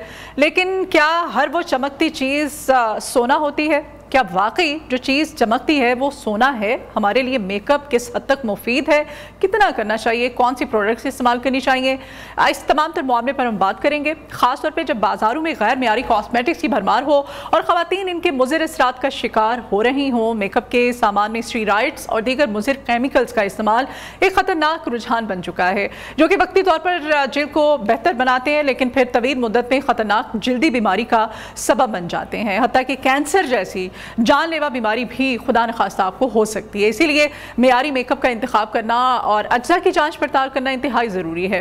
इसी पस मंज़र में वो मेकअप आर्टिस्ट काबिल तारीफ़ हैं जो ना सिर्फ ख़वातीन की खूबसूरती को निखार रही हैं, बल्कि मुफ्त दुल्हनें तैयार करके उनके ख़ास दिन को यादगार भी बनाती हैं। और मुफ्त तो बहुत कम ही खैर आजकल तैयार करती हैं, आजकल तो फ़ीसें ही इतनी ज़्यादा एक ब्राइडल को तैयार करें आप, तो जो मुफ्त तैयार कर रही हैं उनका ये जो जज्बा इंसानियत है, ये एक बेहतरीन मिसाल है हम सब के लिए। आज हमारे साथ एक ऐसी ही मेकअप आर्टिस्ट मौजूद हैं जो अब तक दर्जनों दुल्हनों को मुफ्त तैयार कर चुकी हैं, और उनकी ये खिदमत माली मुश्किलात में घिरे खानदानों के लिए किसी नेमत से कम नहीं है। तो हमारे साथ जी रज़िया जंजुआ हैं। आज के मॉर्निंग शो में आपको वेलकम करते हैं। रज़िया, मेकअप आर्टिस्ट हैं आप, थैंक यू। अपना एक आप सैलून भी चला रही हैं। सबसे पहले तो हमें बताइएगा जो मयारी मेकअप है इसकी क्या पहचान होती है और इसे किस तरह से चेक किया जा सकता है प्रोडक्ट्स के हवाले से? सबसे पहले तो ये है कि आप अच्छा ब्रांड चूज़ करें, ठीक है। लोकल जो बिल्कुल डुप्लीकेट होता है या जो ड्यूप है उनकी तरफ ना जाएं। और सेकंड उसमें ये है कि एक्सपायर ना मेकअप हो। सम टाइम होता है कि हमारा मेकअप एक्सपायर होता है और हम उसको यूज़ कर रहे होते हैं। Yes ma'am. और उसके अलावा जो जैसे यहाँ जो लोकल फिलिंग हो रही है जो डुप्लीकेट है उससे अवॉइड किया जाए। हमारे पाकिस्तान के बहुत सारे ब्रांड हैं जो कि लोकल हैं और बहुत अच्छा काम कर रहे हैं। मैं उनके साथ काम करती हूँ, वो बहुत अच्छा, और हमें पता है कि वो बिल्कुल ठीक है। अच्छा। हमारी लेडीज़ सिर्फ नाम के पीछे जाती हैं कि ये फ़लाँ है फ़लाँ इस तरह से ना, तो हम ये ना देखें कि इम्पोर्टेड मेकअप नाम के पीछे हम अपने लोकल यस उसमें वो हो जाता है ना, तो हम अपने पाकिस्तानी प्रोडक्ट्स को देखें जिनका हमें पता है कि वो ओरिजिनल है। अगर आप किसी ओरिजिनल स्टोर से बाय करते हैं देन इट्स ओके कि अगर आप इम्पोर्टेड लेते हो, but if you are not buying imported items तो आप लोकल में हमारे बहुत सारे ब्रांड्स हैं, तो उससे, और जैसे एक्सपायर डेट है उससे भी बचा जा सकता है। मेकअप लेके एक ही दफ़ा रख लिया जाता है, जो घरों में खास तौर पे जो खवातीन होती हैं जिनको इतनी अवेयरनेस नहीं होती है वो साल वो प्रोडक्ट्स यूज़ करती हैं। नो ये गलत है जी। और आप देखें एक लिपस्टिक अगर आप मार्केट में से परचेज करते हैं, कोई सी भी आप ब्रांड ले लें, तो उसमें भी कहाँ एक्सपायरी मेंशन होती है। आप मैक्सिमम क्या एज क्या होनी चाहिए अगर एक्सपायरी डेट? उनकी शेल्फ लाइफ होती है हर मेकअप के ऊपर, जो भी अच्छा मेकअप है उस पर शेल्फ लाइफ होगी। शेल्फ लाइफ मीन यानी आपने जब लिया तो ओपन किया तो उसके बाद कितना टाइम होगा। यस वो होता है। ठीक है।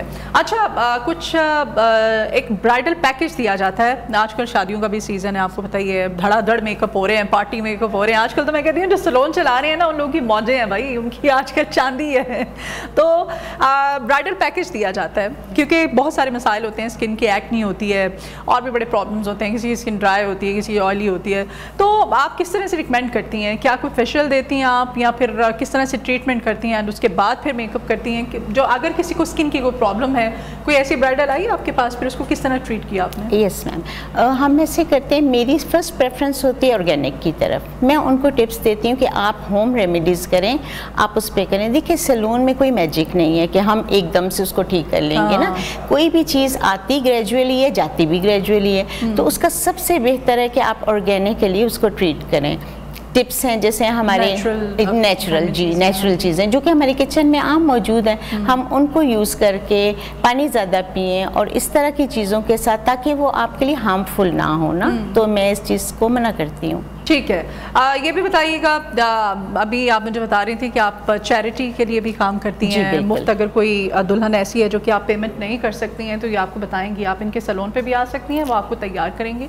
जी प्लीज़ बताइएगा अपने सैलून के बारे में। मैं इस न्यू चैनल के रेफरेंस से ये सबको ओपन ऑफर देती हूँ। अगर कोई ऐसी बच्ची है जो डिज़र्विंग है और जो ऑर्फन है स्पेशली डिज़र्विंग है, वो ज़रूर हमें रब्ता करें, हम उनका सारा काम फ्री करेंगे। क्योंकि ब्राइडल से तो इतनी ज़्यादा फीसें वो लेते हैं? Yes ma'am, yes ma'am. मैं इस चीज़ को मैं इस चीज़ को सामने रख के, मेरा विजन ही ये है सैलून बनाने का। वैसे आजकल पैकेज चल क्या रहा है ब्राइडल मेकअप का, क्या मतलब? हमारा बहुत लो पैकेज, बहुत लो पैकेज है, हर कोई हमें अफोर्ड कर सकता है।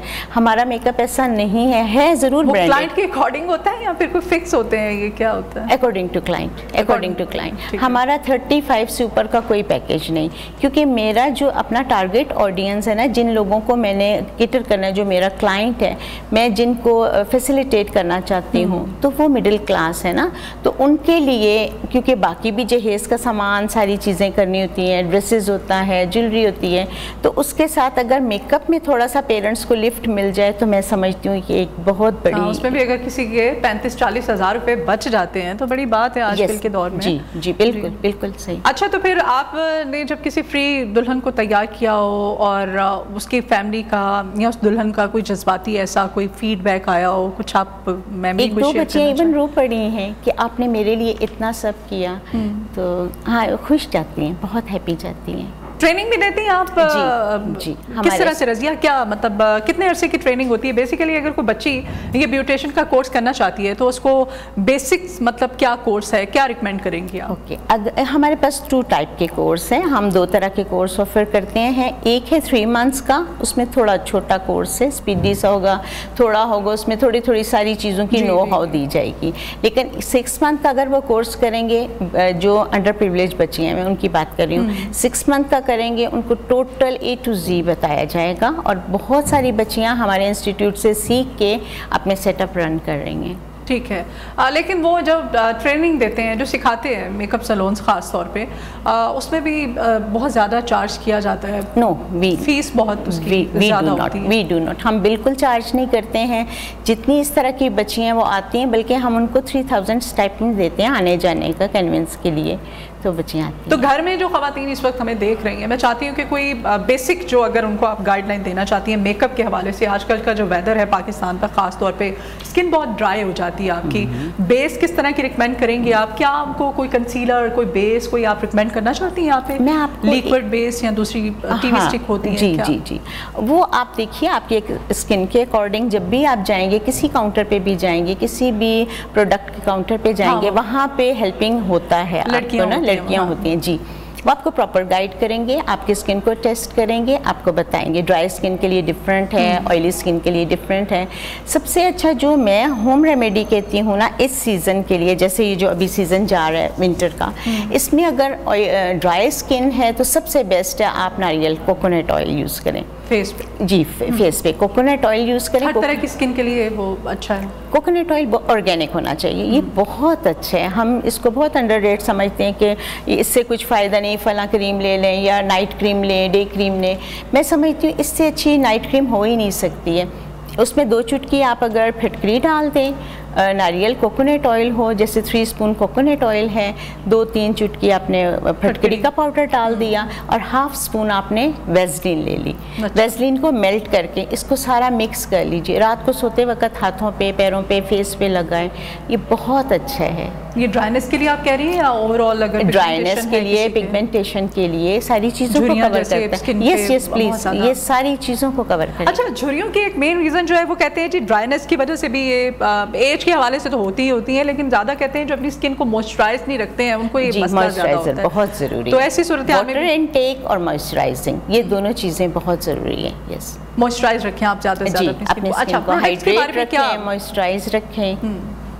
अच्छा, ये भी बताइएगा रज़िया हमें कि कौन सी ऐसी प्रोडक्ट्स हैं जिनमें स्टेरॉइड्स जो हैं वो कम हो? जैसे मेकअप आपने बताया कि अगर हम ब्रांड्स के पीछे पड़ जाते हैं, ब्रांड कॉन्शियस तो खैर बहुत ही हम हो गए हुए हैं, तो उस चक्कर में हम नकली जो मेकअप है मार्केट में वो भी अवेलेबल है, तो जी डुप्लीकेट मेकअप जो है वो अवेलेबल है, उसमें नहीं, हमें नहीं जाना चाहिए ना। जो डुप्लीकेट मेकअप है हमें बिल्कुल उसको अवॉइड करना चाहिए, क्योंकि अपनी स्किन के साथ हम ये कर रहे हैं ना। अभी तो हम लगा लेंगे थोड़े टाइम के लिए, या जैसे फौरी गोरा होने वाली क्रीमें हैं, हमारे पास बच्चियाँ बहुत आती हैं मेरे पास, वो हमें ये कहती हैं कि हमें कुछ ऐसा फेशियल दें कि हम इंस्टेंट गोरे हो जाएं, तो हम उनको ये कहते हैं कि हमारे पास कोई मैजिक नहीं है ना, हम ऐसे एकदम कैसे आपको गोरा कर सकते हैं, आप नेचुरल रेमेडी की तरफ जाएं। पार्लर वाली, सैलून वाली जो होती हैं वो ऐसी तो क्लाइंट को घेरती हैं। मैं ऐसा नहीं कहती, पैसे आएंगे वक्ती तौर पे आ भी जाता है आपके चेहरे पे। हमारे पास हाइड्रा के लिए अगर क्लाइंट आता है तो वो पूछते हैं कि हम आपसे हाइड्रा लेंगे तो हमारे रिंकल्स ख़त्म हो जाएंगे।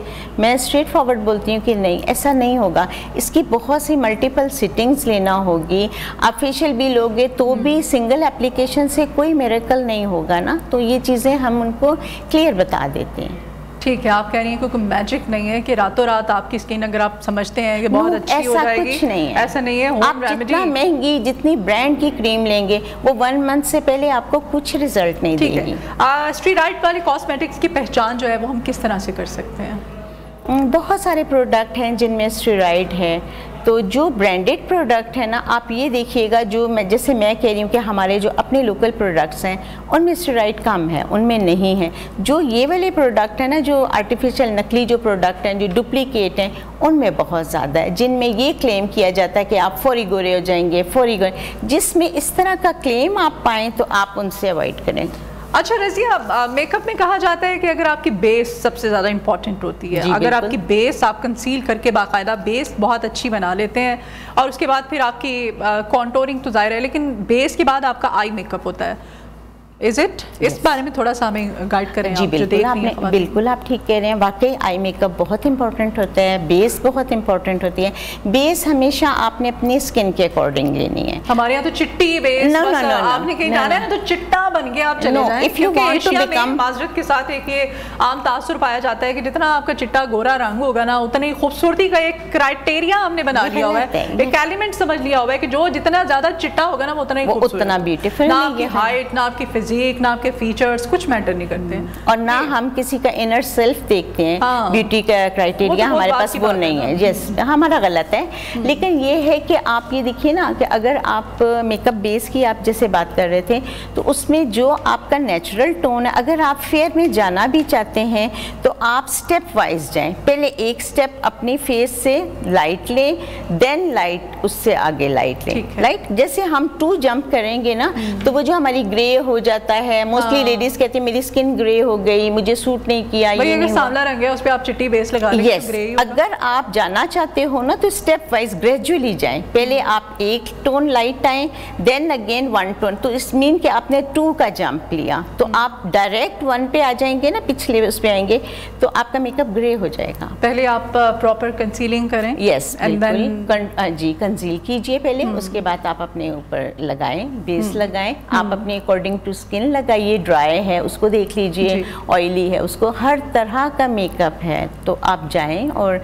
मुकम्मल उसको देख के अपनी स्किन, अब जरूरी नहीं है कि घर में 4 लड़कियां हैं, 4 फीमेल है, नो ऐसा नहीं है ना, ये ऐसा नहीं होता, सबकी अलग आपकी स्किन टाइप के अकॉर्डिंग ही आप अपनी प्रोडक्ट्स परचेज किया करें। बड़ा अच्छा आप मशवरा दे रही है। और स्किन जब आप मेकअप रिमूव करते हैं, मेकअप तो हो गया, अब मेकअप उतारना भी एक मसला होता है। yes. हमारे यहाँ ज़ाहिर है जो वर्किंग वुमेन नहीं है, जो घर में रहती हैं ख़वातीन, उनके लिए ये कि मेकअप करवाती हैं कभी कभी शादी या कोई इवेंट होता है तो उसके, तो फिर उसके बाद जी वो फेस को बाकायदा प्रॉपर उसकी क्लिनजिंग नहीं की जाती है। क्लिनजिंग बहुत ज़रूरी है, रात सोने से पहले क्लिनजिंग ज़रूरी है, बहुत ज़रूरी है। आपके पास ज़रूर क्लिनजर एक होना चाहिए, अच्छा मेकअप रिमूवर अच्छा एक होना चाहिए। डेली आप कुछ भी, आप ऑफिस गोइंग हैं, आप वर्किंग हैं, आप स्टूडेंट हैं, यूनिवर्सिटी गोइंग, कोई इवन आप हाउस वाइफ हैं, तब भी, क्योंकि देखिए सारा दिन वो चूल्हे के पास होती हैं, हीट के साथ उनका कितना एक्सपोजर हीट का होता है, अगर बाहर जाते हैं तब भी सन एक्सपोजर है, तो उन सारी चीज़ों से बचने के लिए आप रात को ज़रूर क्लेंस करके। अच्छा, वैसे वो तो हमारी माओं का भी होता था, अम्मियों का भी होता था, वो सारा दिन काम करना है, उन्होंने कोई ख़ास केयर भी नहीं करनी अपनी स्किन की, लेकिन उनकी स्किन हमसे ज़्यादा अच्छी होती थी माशाल्लाह, और बड़ी ग्लोइंग, और मतलब कुछ भी नहीं करवाना उन्होंने, नॉट इवन वैक्स, मतलब कुछ मेकअप भी, कभी शायद उन्होंने लिपस्टिक और एक ब्लश ऑन लगा लिया, इतना अच्छा स्मूथ स्किन होती थी। आजकल की स्किन इतनी पैची है। ये कुछ डाइट का भी, ये कुछ डाइट का भी है, डाइट की वजह से भी है, सन एक्सपोजर भी है, और हमारा जो हम रॉन्ग एप्लीकेशन, क्रीम की गलत एप्लीकेशन करते हैं ना, रॉन्ग प्रोडक्ट की सिलेक्शन, ये उनसे भी चिट्टा गोरा होने के चक्कर में। हाँ, हमारे पेरेंट्स को, हमारी जो माएँ और वो थी, वो नेचुरल पे जाती थी। आप देखिए, अगर किसी ने गोरा होना है तो हमारे पास सबके किचन में ये चीज़ें मौजूद होती हैं। जैसे मलाई है, बालाई, जिसको दूध की बालाई, वो सबसे बेस्ट है। अगर आप वो लगाते हैं फेस के ऊपर, सारी ड्राइनेस ख़त्म हो जाएगी, वाइटनिंग की तरफ स्किन जाएगी। जैसे आलू है, आलू का रस लें और शहद के साथ मिक्स करके लगाएं, वो भी वाइटनिंग का है, क्योंकि आलू में ब्लीचिंग एलिमेंट है ना, तो वो इसको वाइट करेगा। ये नेचुरल और ऑर्गेनिक चीज़ें हैं ना, तो इनसे हार्म नहीं होगा। सपोज़ आपको फ़ायदा नहीं आएगा, लेकिन आपको कुछ हार्म भी नहीं होगा ना, तो ये सेफ है। ठीक है। पानी, आपके पास जब ब्राइडल्स आती हैं, ज़ाहिर वो पहले आते हैं बुकिंग वगैरह करवाने के लिए शादी से पहले, तो आप क्या रिकमेंड करती हैं ब्राइड को? क्या आप अपनी स्किन की किस तरह से उसको मज़ीद इम्प्रूव करने के लिए? मैं चाहती हूँ जाने से पहले आप हमें। Yes please. मैं सबसे पहले उनको बोलती हूँ कि आप अपने हाइड्रेशन पे फोकस करें, लेमन पानी पिएं, हाइड्रेट रखें। यस, पानी का इंटेक ज़्यादा लीजिए। यस, और रोज़ वाटर फ्रिज में रखें, 2-3 दफ़ा उसको स्प्रे करें अपने फेस पे। जी, रोज़ वाटर बहुत अच्छा है। सबसे अच्छा टोनर है रोज़ वाटर। अगर आपके पोर्स ओपन है तब भी आप इसको रेगुलर यूज़ करें, पोर्स श्रिंक हो जाते हैं। और एक मैं उनको रेकमेंड करती हूँ कि मुल्तानी मिट्टी का पैक बना के किचन में अपने फ्रिज में रखें। जब भी रात को, दोपहर को एक टाइम ज़रूर उसको अप्लाई करें। उसमें आप थोड़ा सा हल्दी डाल लें, मुल्तानी मिट्टी और रोज़ वाटर, इसको मिक्स करके अपने फ्रिज में सिंपल, वो जो पंसारी की दुकान से मिलती है। जी, बिल्कुल सिंपल, बिल्कुल सिंपल, बिल्कुल। घर लाके आप उसको पीस लें जी, बिल्कुल आराम से। उसका पेस्ट बना के फ्रिज में रख लें आप। जी, बिल्कुल रख लीजिए। जो ब्राइडल होती है ना बच्चियाँ, मैं उनको बोलती हूँ कि 1 वीक बिफोर, 2 वीक्स बिफोर आप ये अपनी प्रैक्टिस खुद करें। देखिए, मैं फिर बार बोलूँगी कि मैं कोई मैजिक नहीं करूँगी, मैं इनकी चीज़ें हाइड कर दूँगी, वो 1-2-4 घंटे के लिए होगा, लेकिन रेगुलर डेली बेसिस पे तो उनको खुद को केयर करना है ना। ठीक है जी, बहुत शुक्रिया रज़िया, आप हमारे मॉर्निंग शो में आई और आपसे इतनी मुफीद टिप्स हमें मिली हैं जी। अभी एक मॉर्निंग शो में ब्रेक लेते हैं, दोबारा हाजिर होंगे नए सेगमेंट के साथ, तो आप हमारे साथ ही रहिए। वेलकम बैक नाज़रीन। और अभी हम अपने मॉर्निंग शो में एक ऐसे मेहमान को खुशामदीद कह रहे हैं जिन्होंने अपनी मेहनत, अपने अज़्म और ख़िदमत के जज्बे से ना सिर्फ अपनी ज़िंदगी को एक मिसाल बनाया है, बल्कि दूसरों के लिए एक राह भी उन्होंने हमवार की है। जी हाँ, हम बात कर रहे हैं बन्नू के असिस्टेंट कमिश्नर सैयद अबरार अली शाह साहब की, जिन्होंने अपनी शानदार कारकर्दगी से एक मुनफरिद किताब नौजवान ज़हनों की रहनुमाई शाया की है। ये किताब प्राइमरी स्कूल के तलबा के लिए अखलाकियात और बुनियादी तरबियत के मौज़ूआत पर मुश्तमिल है और दिलचस्प कार्टून अंदाज में तख्लीक की गई है, ताकि बच्चे ना सिर्फ सीखें बल्कि लुत्फ भी उठाएं। ये एक नाम उनकी आइंदा नस्लों की तरबियत के लिए सोच और खिदमत के आज़म की एक झलक है, लेकिन आज हम उनके इस शानदार मंसूबे के अलावा उनकी अपनी ज़िंदगी की कहानी पर भी रोशनी डालेंगे। सैयद अबरार अली शाह ने CSS की मुश्किल इम्तिहान में कामयाबी हासिल करी कि एक बड़े ज़िले के असिस्टेंट कमिश्नर की जिम्मेदारी संभाली।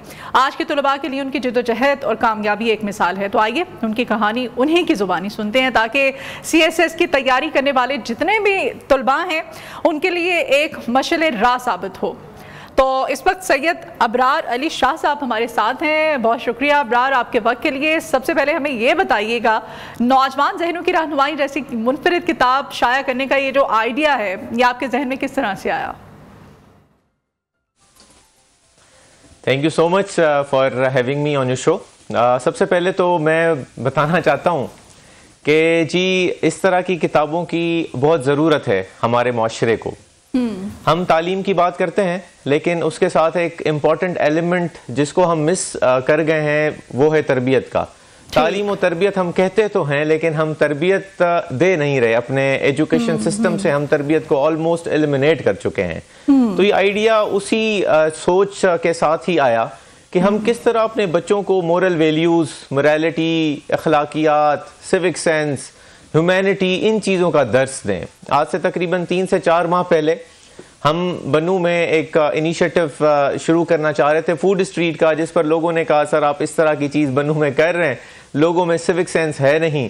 तो हमने कहा चलें जी ठीक है, फिर हम कोई इस तरह की काविश करते हैं कि हम अपनी एजुकेशन में बच्चों को, आने वाली यूथ को, नई नस्ल को हम सिविक सेंस भी पढ़ाएं, मोरालिटी पढ़ाएं, मोरल वैल्यूज पढ़ाएं।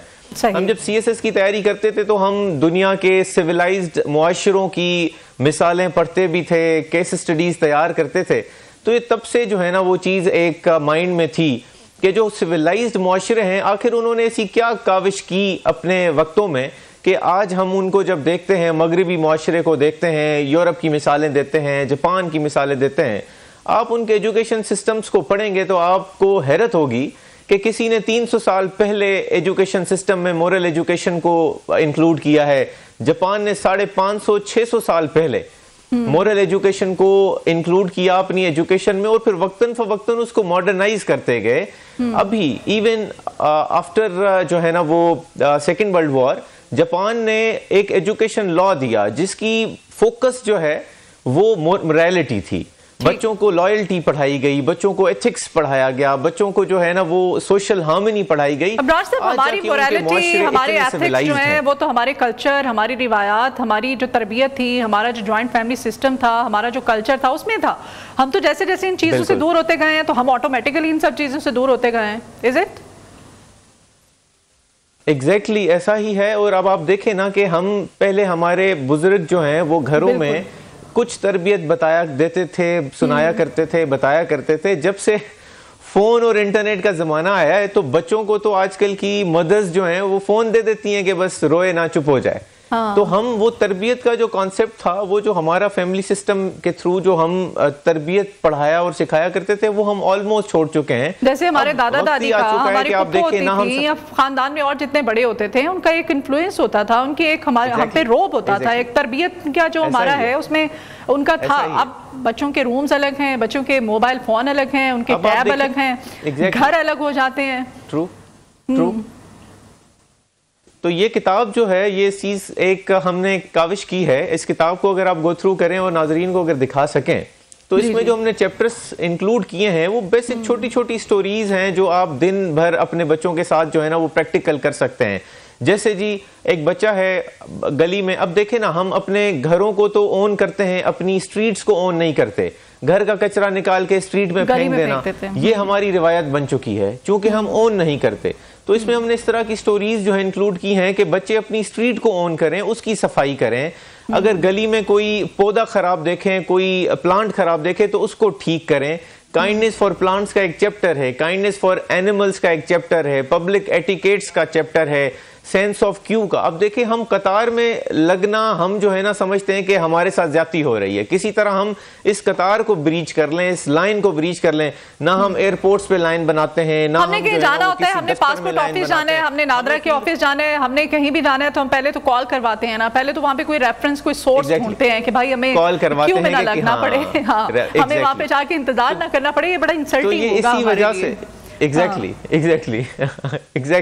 अब आप देखें दुनिया में आप बाहर जब भी ट्रेवल करते हैं आप देखते हैं, आप हैरत ज़दा हो जाते हैं कि यार वो मेट्रो स्टेशन के बाहर ट्रेन में जाने के लिए लाइन बनाते हैं। हाँ जी, उनको कोई जल्दी नहीं है। तो इसीलिए तो वो तरक्की याफ्ता भी है ना, वो तरक्की याफ्ता ममालिक की फहरिस्त में भी तो है ना ब्राड साहब।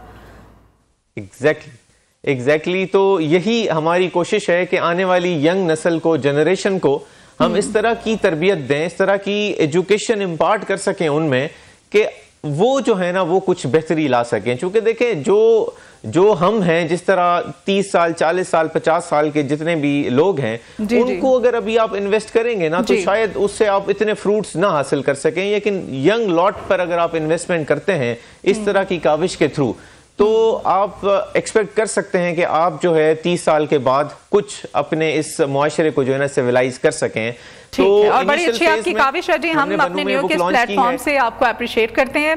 अब्रार साहब, सीएसएस की इम्तिहान की तैयारी की तरफ भी कुछ आ जाते हैं। जी, तो ये जो सीएसएस की तैयारी है इसके दौरान आपको किन मुश्किलात का सामना करना पड़ा और आपने इन्हें फिर किस तरह से हल किया?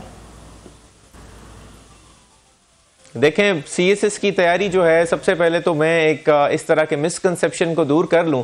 बहुत सारे लोग समझते हैं कि सीएसएस हर बच्चा नहीं कर सकता, ऐसा नहीं है। ये इतना जो है ना मुश्किल इम्तिहान नहीं है। पॉइंट इस केस में आपको कंसिस्टेंसी दरकार है। अगर आप कंसिस्टेंट रहकर पढ़ाई कर सकते हैं तो कोई भी बच्चा सीएसएस कर सकता है। देखें मेरा एजुकेशन जो है, मेरी जो बैकग्राउंड है वो एक गवर्नमेंट स्कूल से है। हम उसके बाद प्राइवेट स्कूलिंग से भी हमने तालीम हासिल की, लेकिन देखें बेसिकली गवर्नमेंट स्कूल से पढ़े हुए बच्चे भी आराम से अगर कंसिस्टेंट रहकर CSS की तैयारी करें तो वो इजीली कर सकते हैं। जब हमने CSS की तैयारी शुरू की, देखें मुश्किलात सिर्फ यही आती है कि जी आप CSS में जब तैयारी शुरू करते हैं तो आप डबल माइंडेड होते हैं कि यार ये हो पाएगा कि नहीं हो पाएगा, मैं बैकअप प्लान रखूँ ना रखूँ। देखें आप फोकस करें, कंसिस्टेंट रहें, कंसेक्यूटिव अटेम्प्ट्स दें, इंशाल्लाह आप CSS पास कर लेंगे। जो है ना CSS की अटेम्प्ट भी बहुत करीब है। मैं आमतौर पे एस्पायरेंट्स को इनकरेज करता हूँ। अक्सर लोग मुझे अप्रोच करते हैं, मुझसे सवाल करते हैं कि सर सिस्टम बहुत ख़राब है, हमें आना चाहिए नहीं आना चाहिए। अक्सर डॉक्टर्स, इंजीनियर्स वो कहते हैं हमारा अपना करियर बहुत अच्छा है, क्या हम CSS की तरफ आएँ? तो मैं हमेशा उनको कहता हूँ जी सोसाइटी में, हमारे सिस्टम में परफॉर्म करने का, लोगों को सर्व करने का बहुत रूम है। अच्छे ऑफिसर्स की, अच्छे लोगों की बहुत ज़रूरत है। बिल्कुल। तो जो लोग भी ये सोच रहे हैं कि जी हम कुछ मुआशरे को, सोसाइटी को देना चाहते हैं, कुछ सर्व करना चाहते हैं, इससे बेहतर प्लेटफॉर्म आपको एटलीस्ट पाकिस्तान में नहीं है। तो आपने खुद बनाना है ना अब्रार साहब। अगर ऐसे लोग जो विश करते हैं, जो कहते हैं कि हम आना तो चाहते हैं, हम CSS करना तो चाहते हैं, लेकिन हमें सिस्टम जो है वो पसंद नहीं है, अब तो सिस्टम में आपने खुद बनाना है। आप शामिल होंगे, इसका हिस्सा बनेंगे तो फिर चीजें जो है वो ठीक होंगी। एग्जैक्टली। अच्छा, स्टूडेंट्स को क्या मशवरा देना चाहते हैं? बेहतर करेंगे आप अपनी काविश, जो CSS के इम्तिहान की तैयारी कर रहे हैं, खास तौर पे कॉन्फिडेंट रहें। जी देखें इसी यही मशवरा है। देखें सबसे बड़ा जो है ना वो एक स्टम्बलिंग ब्लॉक उनको यही आता है कि वो डिस्करेज होते हैं। वो छोटी छोटी चीज़ें देख के ना वो सिस्टम से डिस्करेज होते हैं, फिर वो पढ़ाई छोड़ देते हैं, फिर वो कंसिस्टेंट नहीं रहते, कॉन्फिडेंस की कमी आ जाती है। तो यही बात है कि वो अब मोटिवेटेड रहें। सिस्टम कोई इतना जो है ना वो बड़ा मसला नहीं बनाएगा उनके लिए। वो आए, सिस्टम को ज्वाइन करें, सिस्टम को मिलके बदलेंगे, इंशाल्लाह बेहतरी आएगी। और कॉन्फिडेंट रहें, कंसिस्टेंट रहें, तैयारी जारी रखें और इंशाल्लाह CSS कोई मुश्किल इम्तिहान नहीं है, सारे लोग पास कर लेंगे। ठीक है। अच्छा, इस ओहदे पर जिस पर आप काम कर रहे हैं, असिस्टेंट कमिश्नर बनो है आप माशाल्लाह से, तो आपको कौन से मौके और चैलेंजेस नजर आए? आपकी जिंदगी में कौन से अफराद या वाकयात है जिन्होंने आपको कामयाबी के लिए सबसे ज्यादा मुतासिर किया? देखें बन्नू में मुझे ऑलमोस्ट 2 साल हो गए हैं और बन्नू एक क्लोज सोसाइटी है। अगर मैं ख़वातीन के एस्पेक्ट से बात करूं तो इतना जो है ना ख़वातीन के लिए अपॉर्चुनिटीज़ बन्नू में मौजूद नहीं है। तो जब मैं बन्नू गया तो हमने सोचा कि हम क्या जो है ना वो विमेन एम्पावरमेंट के लिए, उनकी फाइनेंशियल इंडिपेंडेंस के लिए कुछ कर सकते हैं। तो इस तरह के जो है ना वो चैलेंजेस बहुत ज़्यादा थे, उसको रिजॉल्व करने की। अब मैं इसी तरह की जो है ना मिसालें देकर बच्चों को, कमिंग जो हमारे ऑफिसर्स हैं उनको इनकरेज करना भी चाहूँगा कि देखें बन्नू में रहकर भी हमने उनके लिए एक हैंडीक्राफ्ट्स का एग्जीबिशन किया जो कि बहुत मुश्किल था। वहाँ की जो कम्युनिटी थी उनके लिए पहली बार हो रहा था, वो इसको नहीं जो है ना वो अंडरस्टैंड कर पा रहे थे कि हमारी ख़वातीन के लिए जो है ना एक प्लेटफॉर्म जो है ना उसकी शुरुआत की जा रही है। ना सिर्फ हैंडीक्राफ्ट्स का एग्जीबिशन किया बल्कि उनको लोकल सोसाइटी के मर्चेंट्स के साथ ब्रिज किया। आज बन्नू के जो हैंडीक्राफ्ट्स हैं वो लोकल मार्केट में सेल होते हैं और डायरेक्ट ख़वातीन सेल करती हैं। इसको यहाँ तक नहीं रोका, उनकी ई-कॉमर्स पर ट्रेनिंग कराई। आज वो खवातीन अपने शॉपिफाई पर स्टोर्स बना रही हैं और उनकी सेल्स हैं। मेरे पास वीडियोस है, मैं आपके साथ शेयर करूंगा, आप वो दिखाइएगा। तो देखें आप इंशाल्लाह जब ऑफिसर बन जाएंगे, जो भी लोग CSS की तैयारी कर रहे हैं या करना चाहते हैं या इस सिस्टम का पार्ट बनना चाहते हैं, वो आए। जिस जगह भी आप लगे आपको इस तरह के चैलेंजेस मिलेंगे, लेकिन आपके पास रूम होगी परफॉर्म करने की। अच्छा अब्रार, CSS नौजवान ना करें और ऑनलाइन काम करके पैसे ज्यादा कमा सकते हैं, आप भी इस बारे में क्या कहेंगे? यही कहना चाह रहे हैं आप इन अदर वर्ड्स? देखें मैं CSS में आप पैसा नहीं कमा सकते, दिस इज वेरी ऑब्वियस। यहाँ तो आप बहुत पैसा कमा सकते हैं अब्रार साहब, यहाँ तो आप बहुत पैसा कमा सकते हैं, यहाँ आप पैसा नहीं कमा सकते। देखें मैं लीगल टर्म्स में बात कर रहा हूँ और आप जो है ना वो अगर उसमें रहकर अपने दायरे इख्तियार में रहकर कुछ अर्न करते हैं, जो लीगल अमाउंट है, जो लीगल इनकम है, वो आपकी बहुत मुख्तसर होगी, बहुत मीगर होगी। लेकिन पॉइंट इज देखें आप CSS का जो चीज़ है ना, इस चीज़ को ना सोच कर आएंगे जी मैंने कुछ बहुत ही कोई अमीर बनना है ठाट बाट के लिए। अगर आप सर्व करना चाहते हैं तो यू हैव अपॉर्चुनिटीज़। देखें बाकी अपॉर्चुनिटीज़ भी होंगी डेफिनेटली, लेकिन बिल्कुल मैं एग्री करती हूँ आपकी इस बात से, बिल्कुल एग्री करती हूँ। सोसाइटी को अच्छे ऑफिसर्स की बहुत बड़ा कॉज आप बता रहे हैं, you are right. Thank you so much ji. अच्छा, बतौर असिस्टेंट कमिश्नर आपका जो सबसे यादगार तजुर्बा था वो भी मैं चाहती हूँ आप हमारे साथ शेयर कीजिएगा। सबसे यादगार तजुर्बा तो मेरा इस किताब का ही है अभी तक। इसके अलावा भी बहुत सारे काम किए हैं जो बनू में बहुत यादगार रहे हैं, लेकिन मैं इस किताब को बहुत रेट करता हूँ। And thank you so much कि आप सब लोग इनकरेज कर रहे हैं, अप्रिशिएट कर रहे हैं। प्रोविंशियल गवर्नमेंट केपी में जो है वो भी बहुत अप्रिशिएट कर रही है, और इंशाल्लाह उन्होंने इस बात की यकीन दहानी कराई है कि हम इस किताब को थोड़ी एडिशन करके करिकुलम का पार्ट बनाएंगे। वी एक्सपेक्ट कि हम जो बनू में ये किताब लॉन्च कर रहे हैं पूरे सूबे में लॉन्च हो, ना सूबे में बल्कि पूरे मुल्क में हम इस तरह की एजुकेशन को इम्पार्ट कर सकें। तो मेरे लिए अभी तक का सबसे यादगार जो एक्सपीरियंस है वो इस किताब का है, क्योंकि ये जो है ना वो एक कॉज बहुत बड़ा है, एंड आई वांट कि इस चीज को हम मजीद अपनी एजुकेशन में जो है ना वो इम्पोर्ट। चलें जी, हमारी दुआएं आपके साथ है जी। असिस्टेंट कमिश्नर बनू सैयद अबरार अली शाह साहब हमारे साथ है, बहुत शुक्रिया आपके वक्त के लिए। और नाज़रीन अभी यहाँ पर एक ब्रेक लेते हैं, ब्रेक के बाद दोबारा हाजिर होंगे, आप हमारे साथ ही रहिए। वेलकम बैक इन न्यू पाकिस्तान। और अभी हम बात करेंगे एक मुनफरिद और दिलचस्प event funder winter sports festival की, जो कुदरत के हसीन तरीन मकामात से एक मकाम है। फंडर झील के दामन में मुनक़िद हो रहा है ये इवेंट, और ये 2 रोज़ा फेस्टिवल है। जैसे NLC की माली मुआवनत जिसको हासिल हो रही है, ना सिर्फ खेलों के शौकीन अफराद के लिए एक यादगार मौका है, बल्कि ये पाकिस्तान की सियाहती और सकाफती अहमियत को उजागर करने का भी एक जरिया है। गिलगित बल्तिस्तान और खैबर पख्तूनख्वा की टीमों ने इस इवेंट में हिस्सा लिया और अपनी महारत और खेल के जज्बे का मुजाहरा किया। आज फेस्टिवल का फाइनल मैच खेला जा रहा है, जिसका सभी को शिद्दत से इंतजार है। ये इवेंट नौजवान नस्ल को मुस्बत सरगर्मियों की तरफ राग़िब करने और इन इलाकों की खूबसूरती को दुनिया के सामने पेश करने का एक बेहतरीन इक़दाम भी है। नाज़रीन किरामी, ये जो बेसिक इसका पर्पस है इस तरह के इवेंट्स मुनक़िद कराने का, इसमें सयाहत को फ़रोग़ मिलता है, गैर मुल्की सयाह आते हैं, और इस तरह से पाकिस्तान की जो खूबसूरती है वो दुनिया के दूसरे ममालिक में भी इसके चर्चे होते हैं। और ये एक मुनफरिद खेल भी है, दिलचस्प इवेंट भी है, जिसको कि फंडर विंटर स्पोर्ट्स फेस्टिवल कहा जाता है, जो कुदरत के हसीन तरीन मकामात में से एक जो फंडर झील है इसके दामन में खेला जा रहा है, मुनक़िद किया जा रहा है। विजुअल्स इस वक्त न्यू की स्क्रीन पर आपको दिखाए जा रहे हैं, आप देख सकते हैं बर्फ़ है चारों तरफ, और जमी हुई बर्फ़ पर यह इवेंट जो है इसका इनेकाद किया गया है। और यहाँ पर आप देख सकते हैं खेला जा रहा है फंडर फेस्टिवल। गिलगित बल्तिस्तान और खैबर पख्तूनख्वा की ये सकाफत और सयाहत जो है इसे वो उभर कर सामने आती है। 2 रोज़ा फेस्टिवल है जिससे कि NLC की माली मुआवनत हासिल है। ना सिर्फ खेलों के शौकीन अफराद के लिए एक यादगार मौका है, बल्कि ये पाकिस्तान की सियाहती और सकाफती अहमियत को भी उजागर करने का एक जरिया है। गिलगित बल्तिस्तान और खैबर पख्तूनख्वा की टीमों ने आज इस इवेंट में हिस्सा लिया हुआ है और अपनी महारत और खेल के जज्बे का मुजाहरा किया जा रहा है। इस फेस्टिवल का जो फाइनल मैच है वो आज खेला जा रहा है, और ये जो विंटर स्पोर्ट्स फेस्टिवल है आज इसका दूसरा दिन है। खिलाड़ी आमने सामने होंगे, और स्पोर्ट्स फेस्टिवल गिलगित बल्तिस्तान खैबर पख्तूनख्वा के बेहतरीन जो खिलाड़ी हैं उनके माबैन आज ये मुकाबला हो रहा है। फाइनल मैच आज खेला जाएगा, जिसको कि वहाँ के जो गैर मुल्की सयाह भी पहुँचे हुए हैं, जिनको शिद्दत से इंतजार है। मुल्क भर से जो इस विंटर फेस्टिवल को शौक से देखने वाले शौकीन अफराद हैं वो भी वहाँ पर बड़ी तादाद में मौजूद हैं। बेसिकली ये जो इवेंट है नौजवान नस्ल को मुस्बत सरगर्मियों की तरफ राग़िब करने और इन इलाकों की खूबसूरती को दुनिया के सामने पेश करने का एक बेहतरीन इक़दाम है, और इससे ना सिर्फ हमारी सकाफत पूरी दुनिया में जो है वो हमें उभारने का, सामने लाने का मौका मिलता है, बल्कि सयाहत को भी फ़रोग़ मिलता है। और स्पॉन्सर जो हैं वो भी इसमें सामने आते हैं। जैसे हम आपको बता रहे हैं कि NLC है, उसने इसमें मुआवनत की है। ये 2 रोज़ा बेसिकली फेस्टिवल है जो कि NLC की माली मुआवनत से इसका इनेकाद किया गया है। ना सिर्फ खेलों के शौकीन अफराद के लिए एक यादगार मौका है, बल्कि ये पाकिस्तान की सियाहती और सकाफती अहमियत को उजागर करने का भी एक बेहतरीन जरिया है।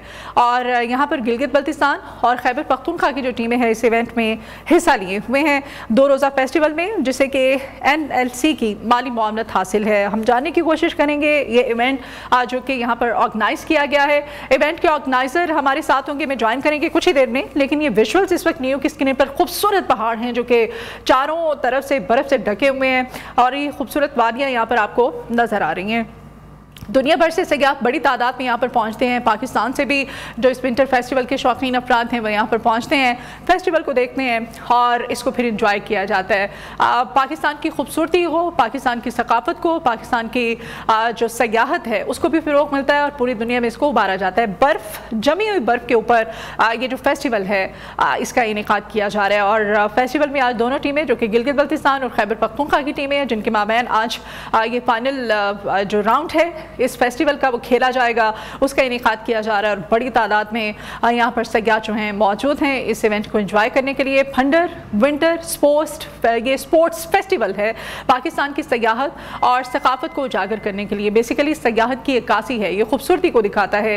पाकिस्तान से ना सिर्फ शायकीन यहाँ पर पहुँचते हैं इस विंटर स्पोर्ट्स फेस्टिवल के, बल्कि दुनिया भर से गैर मुल्की सयाह भी बड़ी तादाद में आते हैं और इस तरह से सयाहत को भी फ़रोग़ मिलता है। अभी आज इसका फाइनल राउंड खेला जा रहा है जी। गिलगित बल्तिस्तान और खैबर पख्तूनख्वा की जो टीम्स हैं इस इवेंट में हिस्सा ले रही हैं और अपनी महारत और खेल के ज़रिए, इस जज्बे के ज़रिए इसका मुजाहिरा करेंगे। आज फेस्टिवल का फाइनल मैच खेला जा रहा है जिसका सबको शिद्दत से इंतज़ार है। ये इवेंट नौजवान नस्ल को मुस्बत सरगर्मी की तरफ राग़िब करने और इन इलाकों की खूबसूरती को दुनिया के सामने पेश करने का एक बेहतरीन कदम भी है। तो यहाँ पर एक ब्रेक लेते हैं, ब्रेक के बाद दोबारा हाजिर होंगे, आप हमारे साथ ही रहिए। वेलकम बैक इन न्यू पाकिस्तान। और ब्रेक पर जाने से पहले हम बात कर रहे थे फंडर विंटर स्पोर्ट्स फेस्टिवल की। तो स्पोर्ट्स फेस्टिवल के जो इस इवेंट के जो ऑर्गेनाइजर हैं सत्तर अली शेराजी एडवोकेट साहब इस वक्त हमारे साथ मौजूद हैं। बहुत शुक्रिया शेराजी साहब आपके वक्त के लिए, आपको मॉर्निंग शो में वेलकम करते हैं। शेराजी साहब ये बताइएगा कि ये जो फेस्टिवल जिसका इनेकाद किया जा रहा है, इस इवेंट की तैयारी के पीछे क्या सोच थी आपकी, किन चैलेंजेस का आपको सामना करना पड़ा? बिस्मिल्लाह रहीम। सबसे पहले मैं न्यूज़ और न्यू मॉर्निंग पाकिस्तान और पूरे मैनेजमेंट का शुक्रिया अदा करता हूं क्योंकि आप मुसलसल ये 2 सालों से इस रिमोट एरिया को और इस विंटर स्पोर्ट्स को प्रमोट करने के लिए हमारे साथ ताउन करते आ रहे हैं। बहुत बहुत शुक्रिया। बताया कि इसके हवाले से चैलेंजेस क्या क्या है। गो कि ये रिमोट एरिया है, यहाँ फैसिलिटीज का बहुत बड़ा फुकदान है। यहाँ पे एक्सेसिबिलिटी का इशू है, यहाँ पे इंटरनेट का इशू है और दूसरी बात यह है कि गवर्नमेंट की सरपरस्ती एज सच नहीं है। टूरिज्म डिपार्टमेंट गिलगित बल्तिस्तान की तरफ से एज सच यहाँ पे कोई ऐसी फैसिलिटीज नहीं है, एज सच कोई वो फाइनेंशियल सपोर्ट नहीं है। इस साल जो हम ये करा रहे हैं ये funder winter sports club NLC की माली मुआवनत से ये फेस्टिवल करा रहे हैं और ये हमारा सीजन 4 है। ठीक है, ये भी बताइएगा शेराजी साहब, इस इवेंट की तैयारी के दौरान जो सबसे बड़ा चैलेंज था वो क्या आपको पेश आया? आपके नज़दीक इस फेस्टिवल का सबसे अहम मकसद क्या है? जी, जैसे कि आपने कहा कि इसका अहम मकसद ये है कि हम एक तो ये है कि ये एरिया रिमोट एरिया है, यहाँ 6 महीने सर्दियाँ होती है और 6 महीने यहाँ गर्मियाँ होती है और यहाँ पे जो सीजन है गर्मियों का वो 6 महीने है। बाकी सर्दियाँ तकरीबन अक्टूबर के बाद शुरू होती है, जाके अप्रैल तक यहाँ सर्दियाँ होती है। लोग स्टक ऑफ होते हैं। बच्चों के लिए ऐसा कोई एक्टिविटीज यहाँ पे नहीं है, यहाँ पे कोई पार्क्स नहीं है, दिगर यहाँ पे एक्टिविटीज नहीं है। एक हमारा मकसद ये है कि लोगों को एंटरटेन करना और इससे पीछे सबसे बड़ी बात ये है कि इलाका जितना गर्मियों में खूबसूरत है ये उतना सर्दियों में खूबसूरत है। हमारी कोशिश ये है कि हम समर टूरिज्म के साथ साथ हम विंटर टूरिज्म को भी प्रमोट कर सकें। बड़ी अच्छी बात है। इस इवेंट ने मकामी लोगों और जो इलाके की सयाहत है इस पे क्या पॉजिटिव चेंज इससे क्या आया है? जी, जैसे कि मैंने एक तो जो टूरिज्म है खासकर जो हमारे इंटरनेशनल टूरिस्ट है वो सर्दियों में भी रागब हुए है और जो ये हमारा चौथा सीजन है इसमें इंटरनेशनल जो फॉरेनर्स जो टूरिस्ट है वो सर्दियों में भी आना शुरू हो गए। ठीक है, अच्छा ये बताइएगा एक ऑर्गेनाइजर के तौर पे अगर बात की जाए तो आपके लिए सबसे जो यादगार लम्हा था इस पूरे इवेंट को ऑर्गेनाइज करने में वो क्या रहा है? सबसे यादगार लम्हा ये है कि जो हमारी बच्चियां हैं, जब हमने 2019 में जब मैंने यहाँ शुरू किया, मैं इसका सेहरा गिलगित बल्तिस्तान विंटर स्पोर्ट्स के सदर कर्नल रिटायर अमजद वली और एयर कमांडो रिटायर शाहिद साहब को दूंगा कि वो 2019 में जब मैं उनसे मिला तो उन्होंने कहा कि वो इलाका इतना विंटर टूरिज्म के हवाले से मौके दे रहे, तो मैं उनको लेके यहाँ आया। ठीक है शहराजी साहब, हमें ये भी बताइएगा नौजवानों को क्या पैगाम देना चाहते हैं जो इस तरह के जो खेल हैं, मुस्बत सरगर्मियां में, जो इस तरह की गेम्स में दिलचस्पी रखते हैं? मैं ये पैगाम दूंगा कि इलाके के अंदर मुस्बत सरगर्मियों को फरोग देना चाहिए। मैं ये कहूँगा कि इस इलाके के अंदर जो इश्यूज है उनको हाईलाइट करने जाएंगे तो यहाँ की जो माली मुश्किलात है, जो लोगों की जो कारोबार 6 महीने स्टक ऑफ होता है, उससे ये होगा कि लोगों के कारोबार चलेंगे, लोगों को इंटरटेन करने के लिए मौके मिलेंगे और जो हमारे हिडन टैलेंट्स है हमारे बच्चियों में वो हमने सामने लाने में हमारे लिए आसानी होगी। ठीक है जी, बहुत शुक्रिया। हमारे साथ event organiser Safdar Ali शराजी advocate साहब, बहुत शुक्रिया आपके वक्त के लिए। और हमने बड़ी कोशिश की कि उनको किसी ना किसी तरह से ये जो विंटर स्पोर्ट्स फेस्टिवल है, स्पोर्ट्स फेस्टिवल के बारे में, क्योंकि सकाफत है हमारी, हमारा कल्चर है, हमारी सयाहत को फ़रोग़ मिलता है। इंटरनेट में कुछ प्रॉब्लम था, इसी वजह से ये आवाज़ जो है वो हम तक सही तरह से नहीं पहुँच पा रही थी। न्यू मॉर्निंग से इजाज़त दीजिए मुझे, न्यू पाकिस्तान से। अपना बहुत ख्याल रखिएगा, अल्लाह निगहबान।